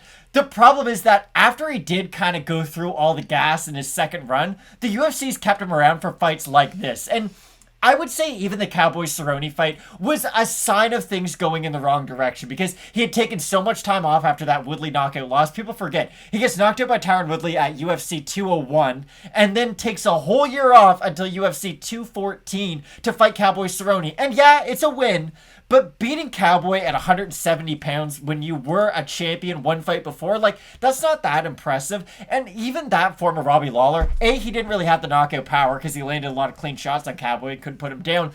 And the output wasn't really there. He did kind of fade in that second round, and this has been the story of Robbie Lawler's career. In 5-round fights and in 3-round fights, he will take 1 round off. Normally it's the 4th round, and then that gets him ready for the crazy onslaught that is about to be a Robbie Lawler 5th round, but he always does take a round off. And against a guy like Nick Diaz, I don't think you can get away with stuff like that because you know what's not good for your health? Getting into crazy MMA wars like Robbie Lawler has. That's not good. You shouldn't be eating hundreds of strikes to your head. That's really bad, and experience is a good thing. But the damage that comes along with the experience sometimes can overshadow just the experience. I know Nick Diaz hasn't been in the cage for the last few years, but sometimes being outside of the cage working on your skills is a lot better than getting the experience, but also taking the damage that comes with that experience. And I mean, it is a really tricky one because, again, like we said, for Nick Diaz's last fight, I guess I made the mistake. The last fight was in 2015. January of 2015 when he took on Anderson Silva. So it's been 6 years. It hasn't been 8. Before that, a loss to GSP, a loss to Carlos Condit, a wild fight. If you want to go back and watch fun Nick Diaz fights, there's a lot. There's not many that are boring. I mean, KJ Noons is a great striker. That's an awesome one. Frank Shamrock fight. My favorite fight is the 1-rounder against Paul Daly where they just go at it. And if you like Paul Daly, I mean, just about every one of his fights is like that, unless he decides to wrestle against MVP. But that's a great one. BJ Penn was a little over the hill right then, but it was close enough. And then a guy that's probably not going to get anywhere near this cage, he's probably going to go in a quiet back room and not watch this fight, is Takanori Gomi. Because as soon as he sees the Diaz brothers, he probably just, like, I don't know, just runs. But yeah, poor Takanori Gomi. But you look at the wins that Nick Diaz has in his career, and I know they talk about it quite a bit. I mean, you look back at his overall body of work. Nick Diaz loses early on to Jeremy Jackson. And then he beats him twice. And then, boom, all of a sudden, one's with IFC, one's with UFC. He beats Robbie Lawler, loses to Karo Parisian, an OG at the time, forever, really. And then he goes on a wild run. He loses 3 in a row to kind of usher himself out of the UFC. And again, that's to Diego Sanchez, Joe Riggs, Sean Shirk. Then he fights away. Then he comes back. Then he goes away. Like, it's just been a crazy career for Nick Diaz. But through it all, the boxing, and I'm going to put the clip up there from Martin Sano's Instagram. I watched Nick Diaz box getting ready for this one on Instagram, and usually a highlight reel gets me excited. It didn't get me excited. But from that, I went back and watched some of his fights, and it didn't look all that different from his fights. Wild looping single shots that then set up different things, and I like that out of Diaz. For Lawler, it's either he brawls or he just waits for the storm to come and then he can get overwhelmed. There was a version of Robbie Lawler who could technically kickbox because he had a lot of power too. Like, just look at the Rory McDonald fight, the second one. That's not really a brawl. That's 2 guys who are really good at striking, throwing strikes at each other. And Robbie Lawler showed that he can shots, he can dodge them, he can respond with his own, and he can punch in combination. The problem is that fight was so long ago, and people forget. UFC 189 is where Conor McGregor got his first UFC title. It was more recent than Nick Diaz's last fight. That's true, but still, it's not a great sign when we're talking about pre-UFC 200 events as being your prime. And Robbie Lawler's last kind of great fight was UFC 195 against Carlos Condit. Carlos Condit retired this week. That's how old Robbie Lawler is, and he's still doing the damn thing. I just don't think Robbie Lawler's being matched up with the guys he should be at this stage of his career. Carlos Condit fought Court McGee. He fought, who was his last fight? Max Griffin. Like, those are good fights for a guy who used to be great but can still put on fun fights. Those are the guys you should be matched up with. You shouldn't be matched up with Neil Magny. You shouldn't be matched up with guys like that who are just sort of, not to say boring, but maybe a little bit more methodical than what you're looking for in a Robbie Lawler fight. I think Nick Diaz has got this. I really do. I think just putting putting a good pace on Robbie Lawler at this point in his career, and we did see his defensive grappling not look very good against Neil Magny. And yes, Neil Magny's a good grappler, and he's probably a better wrestler than Nick Diaz is, but I don't think Neil Magny's jiu-jitsu is better than Nick Diaz's, and that's the big key. We've talked a lot about his boxing, and of the Diaz brothers, I've always felt like Nate is a little bit more jiu-jitsu than he is boxing, and Nick's always been sort of the opposite, a little bit more boxing before jiu-jitsu. I think we're going to see a very much new and improved jiu-jitsu version of Nick Diaz, because it's easy to train jiu-jitsu when you're outside of the cage, and it's something you can do easily and pick up a lot of skills on in the last 6 years since he's actively competed in the UFC. And I think Nick Diaz, he might not look like prime Nick Diaz, but I still think he's going to look good enough to beat Robbie Lawler. If we look over in the YouTube community tab, which I suggest you do, I threw the picture out there last night for this one. Who have you got? And I want to go through some of the comments from the Fight Night Picks fans. Akash Deep, who's there every single week, saying, gotta go. The man who got me into the sport over a decade ago literally can't wait. Devin Davis is saying, I can see this fight being pretty lackluster. Nick doing a lot of taunting, Robbie doing a lot of waiting. Close decision. Everyone says it's robbery either way. I'll take Lawler since he's been active. It's been 9 years since Nick has won a fight, which is true because he beat BJ Penn at the tail end of 2011. UFC 137. That's crazy to think of. Twin City saying, I want Diaz to win, but for anyone who has been following Nick's social media knows he's been partying a lot over the years, and I think it might show in the fight. And let's go with one more. Corey McGregor saying, I saw in an interview where Nick says he's better than he was before, and that Robert Lawler isn't any better. Diaz brothers don't say shh unless it's true. They will also back it up. I'm leaning towards Lawler until I saw that. Now I've got Nick. Matt, I look at this one. The odds right now are about par. Lawler open a minus 250 favorite. Diaz open around a plus 210. If we have a look over on Tapology, I haven't looked at the Tapology votes. I'm assuming they're going to be close because to me, it's a guess. You're making an educated guess off things you knew 6 years ago and, a year and a half ago? So it's an educated guess at best.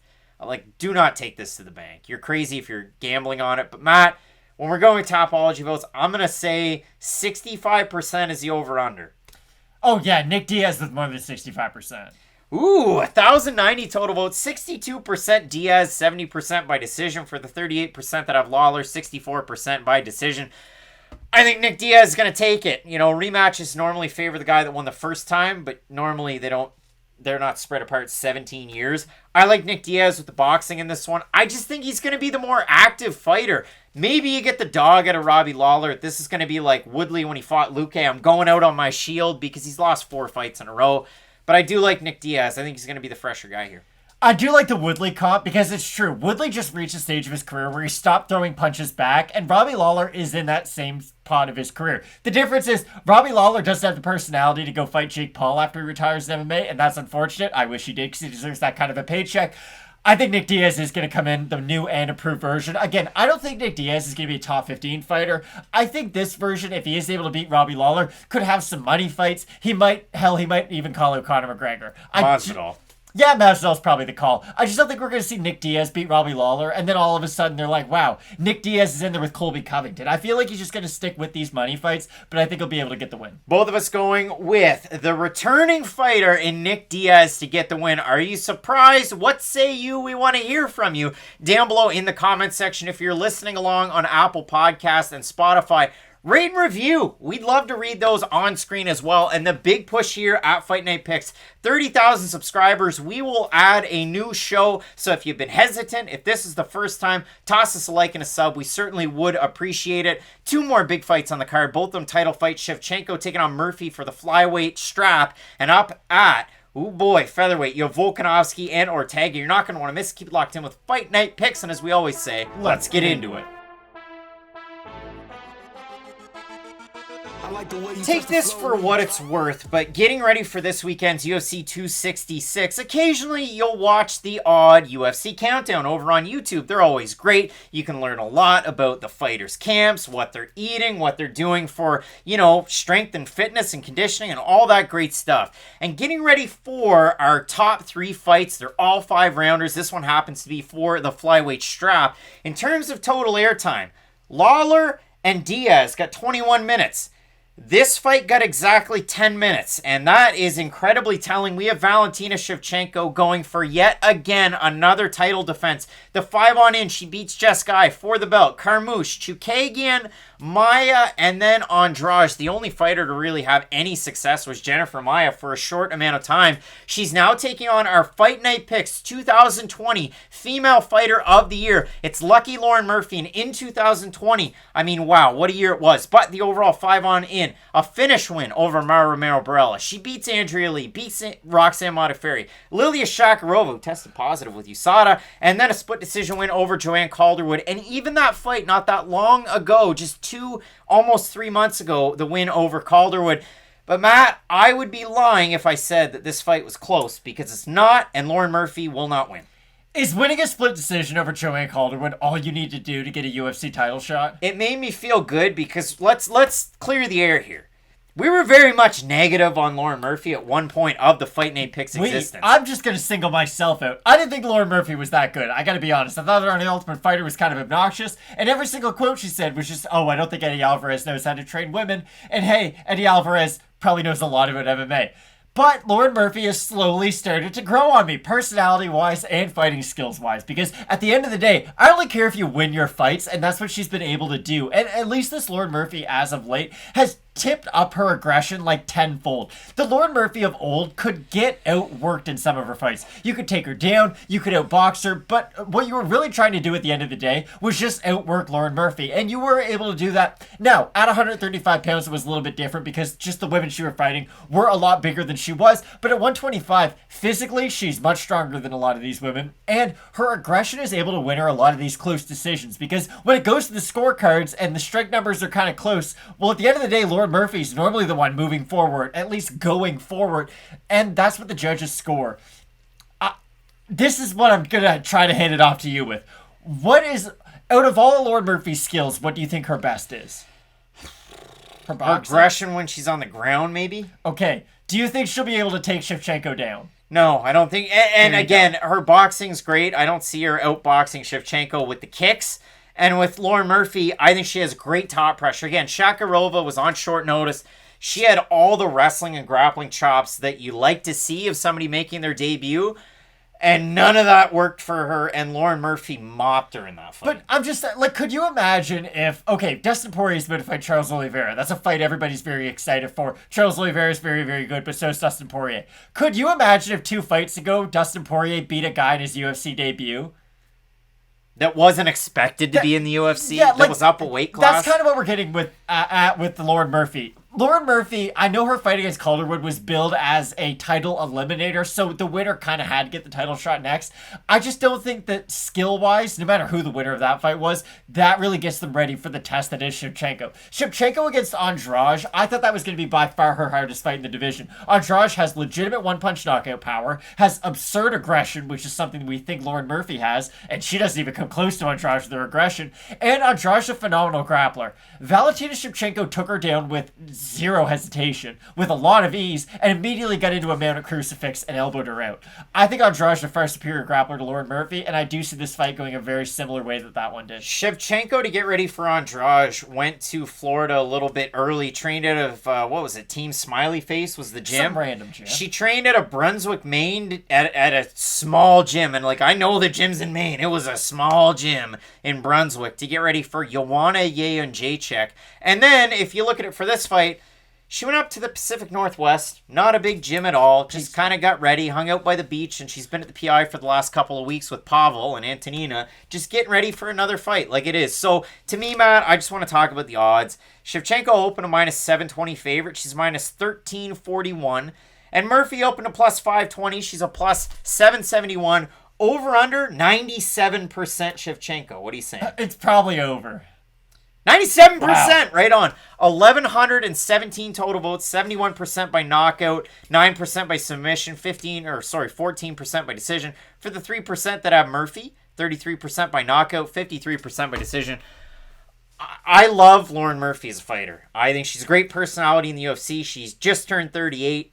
She was the most impressive female fighter of the year 2020. And, that's not a joke. I'll pop the graphic up there, but I'm serious. And I made a great case for her.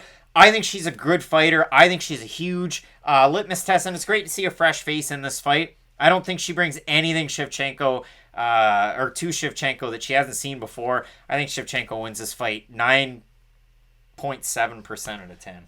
I don't really have much to add. Listen, here's the great news. The main event of UFC 266 is between Alexander Volkanovski and Brian Ortega, and that is one of the best fights on, well, really for the whole entire year. So maybe you're not that excited about this co-main event. We have a phenomenal fight coming up next that hopefully you can get a little bit more excited for. If you've got that Murphy hype from down in Katy, Texas, in the Houston area, you let us know down below. But Matt, both of us going with Shevchenko, and still, but yeah. Holy smokes, that main event. Volkanovski taking on Ortega. You're not going to want to miss it. Keep locked in with Fight Night Picks, we always say. Let's get into it. Absolutely amazing fight in our main event of UFC 266. Welcome to Fight Night Picks. As always, one half your hosting duo, Craig Allen. You can find me on Twitter and Instagram at Craig Allen FNP. With me to my left, to your right, Matt Allen on the respective socials at Matt Allen FNP. And I know we've been so excited for this fight to finally happen for the featherweight strap. And it's unfortunate, you know, maybe somebody wants Max Holloway in the mix. He'll have a fun fight coming up in the not so distant future. But for both of these guys, Brian Ortega has grown leaps and bounds between fights. And if you look at it through his early UFC tenure, but not just early UFC tenure, just about every fight Brian Ortega's been in, he's been outstruck. And in his last fight, he outstruck the Korean Zombie, one of the better guys with the hands in the division. You love to see it. And for Alexander Volkanovski, a guy that kind of got to the dance with his wrestling, then abandoned it for his hands and continued to get better, he was able to outstruck or at least parry and counter with some of the great strikes from an all-time great at featherweight, and I'm not afraid to say it, in Max Holloway. So for Volkanovski, an amazing run. For Ortega, an amazing comeback off the loss to Holloway, where a lot of people wondered, how's he even going to come back, right? Oh, yeah, 100%. He ate an ungodly amount of damage in that fight, but after breaking his hand and cutting his hair and taking about 2 years away from the cage, he looked better than ever against the Korean Zombie, and I can be very honest about this. I completely counted him out in that fight. I thought Zombie was going to have his way with Brian Ortega, because up until that fight, yeah, Brian Ortega offensively is a great fighter, but even go back to the Clay Guida fight. If Clay Guida can drop you, the Korean Zombie can knock you out, and that's just, I don't make the rules again, guys. That's just how they are. Brian Ortega finally showed another evolution in his striking game, though, and it was really nice to see that he actually put in the work during his time off, because we've seen this of a lot of fighters. They take 1 year off, 2 years off, and they come back, and yeah, they might come back at about the same level that we saw them when they first left, but if you're not making use of that time, why'd you take it off to begin with? And for Brian Ortega, he actually looked like he did make good improvements with his striking, and I don't know if that has to do with the fact that he has switched up his camp quite a bit since the Holloway fight. I know before that Holloway fight, this is on me. I can't remember the name of his boxing coach leading up to that fight, but I remember every camera that was near Brian Ortega, this guy made sure it was on him too. And it was a lot of, oh, me, Henner, and Brian, and oh, me, Henner, and Brian. That guy doesn't seem to be in the equation right now, and again, I don't want to say, oh, it's just his fault, but we've seen Brian Ortega's striking make a big leap since he has at least more personalized his camp, and that's the thing I do like about Brian Ortega. It's hard to pin down just where does Brian Ortega train. It's not like he's someone who's with an American top team, where it's like, okay, I go to this one gym, and they have everything I need. Brian Ortega kind of has his own personal team around him, and that's something I really like. The first fighter that ever did this, and I always think about this, is George St. Pierre, of course, because GSP had John Danaher, Faraz Zahabi, and Freddie Roach, and Jackson Wink. So he basically had all the corners of the MMA world covered for his personal game. And it seems like Brian Ortega has at least started to branch out and just start figuring out, okay, how can I be my best self instead of, okay, which gym will I fit in the best with? And if you look at it for Ortega, he was one of those guys that was such a primary grappler, similar to a Naaman Gracie that we saw this weekend go out there against Mark Lemminger, who can strike, and he looked like, I don't know, a Phoenix Rising. Bangkok ready. Like an Invicta Phoenix Rising. But yeah, Naaman just walked ahead, throwing hammers, and knocks him out. So for Ortega, now all of a sudden, that seems to be a tool that he has in his tool belt. And against a guy like Volkanovski, you can't be one-dimensional at all, because Volkanovski is so well-rounded that there's so many different versions of him that he can throw out there. And he can beat you at your own game, like when he fought our guy, Junior Bacon Cheeseburger, Jeremy Kennedy, and he ripped his soul out of his body. What did you make of that one? That was a filthy fight because JBC's pretty good everywhere. It's like he's a good wrestler, he has good jiu-jitsu, he has good striking, he has wins via all different ways on his Tapology. Alexander Volkanovski Khabib'd him though, and that's the only way that I can say it. Like, he took him down, held him down with that wrist control, and just threw hammers at him from the top position, and that's where this fight gets really interesting because on the feet, I think Alexander Volkanovski at least has more weapons on the feet. He throws the leg kick with both legs. He can switch stances pretty much seamlessly between the two. And that's the thing about Volkanovski. Yes, he might not be as flashy as some of the other strikers at 145 pounds, but that doesn't mean that he's not as effective with his strikes. He's a very defensively sound fighter, and he's just a fighter who doesn't make a lot of mistakes. Craig, how many times do we sit here and look at a fighter's record or resume and it's, oh, they made a mistake in this fight and that's why they lost? Curtis Blades. Exactly. They zigged when they should have zagged. Alexander Volkanovski doesn't really have that problem. We talk about fight IQ, we talk about a guy like Cyril Gane, but Cyril Gane fights a lot like Alexander Volkanovski. The big difference is that if Cyril Gane doesn't have things going on the feet, which hasn't happened yet, so maybe it never will, he doesn't really have the pure wrestling chops to just go out there and chain a single leg with a double leg and figure out a way to get you to the ground. He has good wrestling, but this video isn't about Cyril Gane. With Alexander Volkanovski, he's shown that when things aren't going his way on the feet, he can go to the clinch, get you up against the cage, dirty box with you, drag you to the ground. He's such a well-rounded mixed martial artist that it's going to be difficult for any fighter he's in there with to just go out there and beat him in one aspect. For Brian Ortega, listen, Ortega has the better jiu-jitsu in this matchup, and I don't think anybody would argue that with you. Here's the question, though, that I have for you. If Alexander Volkanovski is on top of Brian Ortega, do you think he can hold that position confidently and safely? Or do you think Volkanovski will use his wrestling kind of like Cowboy Cerrone did against Nick Diaz, where it's, I'm just going to dump you. I'm just going to dump you to make you work and get back up to your feet, and I'm not going to play around in the grappling at all? I think that it's going to be telling, if you look at it from Volkanovski's last fight against Max Holloway, again, another very controversial close fight. But what happened near the end of that? Now, Holloway is a volume striker. He can pick you apart from the outside. He can do great work on the inside. Ask Brian Ortega. Volkanovski started to wrestle near the end of that. Had some success. Holloway did pop back up, but still had some success with it.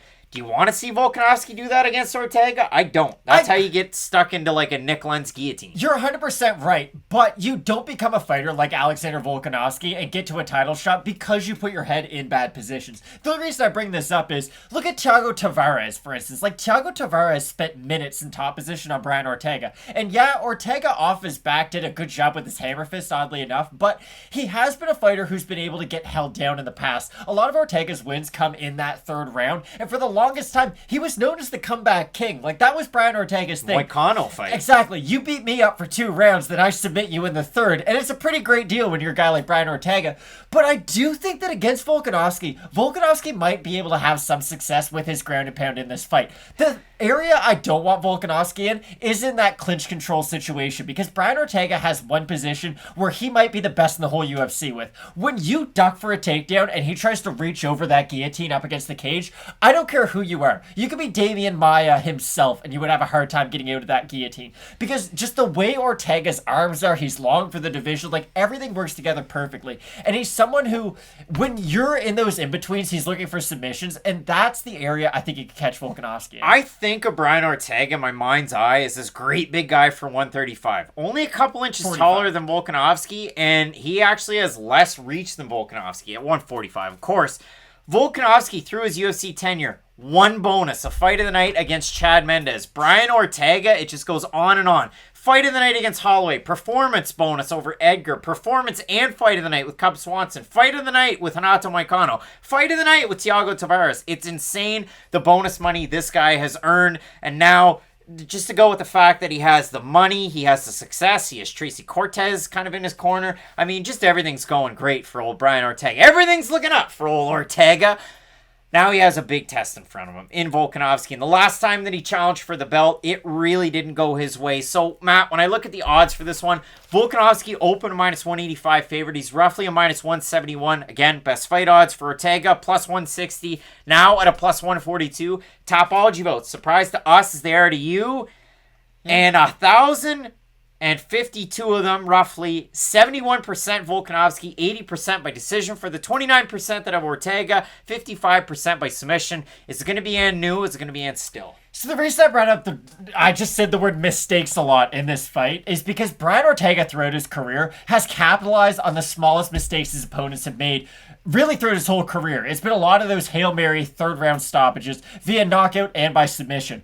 It's really hard to get a Hail Mary win against a guy who doesn't make a lot of mistakes to begin with. And that's what I look at when I look at a fighter like Alexander Volkanovski. He's oddly compact for this division, so it's going to be really hard to go out there and get a takedown on him because he just has such a low center of gravity. And B, I'm pretty sure Alexander Volkanovski is the most physically strong guy in this division. I know that's not something we talk about a lot when it comes to MMA. We like to talk about the wrestling or the striking a lot more, but I do not think Brian Ortega can take down Alexander Volkanovski. I think Alexander Volkanovski can take down Brian Ortega all day long, and that's where I have to side with Volkanovski. He has that plan B to where, okay, if things aren't going great on the feet, maybe I don't want to be grappling with Brian Ortega, but at least let me try to get some of my ground and pound off, give this fight a different look. For Brian Ortega, if he's getting beat up on the feet, he can pull guard a few times, but I don't think he can go out there and just get a takedown for takedown's sake against a guy like Volkanovski, and I think he needs one to win this fight. Brian Ortega did awful on The Ultimate Fighter. His picks were bad. So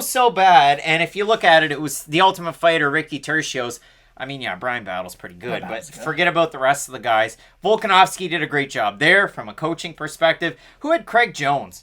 Alexander Volkanovski. Yeah, exactly. So many great coaches for Volkanovski. And Ortega had a good lineup as well, but ultimately didn't fare all that well for him. He has a great opportunity to capitalize on not just that, but also, I mean, listen, the guy loses to Holloway in emphatic fashion, comes back and puts on, I'd say, a career performance against Korean Zombie. But this is what I will say about that fight. He capitalized on a mistake that the Zombie did. Zombie crashes forward a lot. And if you even go back and watch the Yair Rodriguez fight, how does Yair stop him? Spinning elbow that he doesn't see coming because he crashes forward. Brian Ortega has a good spinning elbow. He threw it against Max Holloway. It just didn't land like it did against the Korean Zombie. And against Zombie, he hits it with him early in the fight.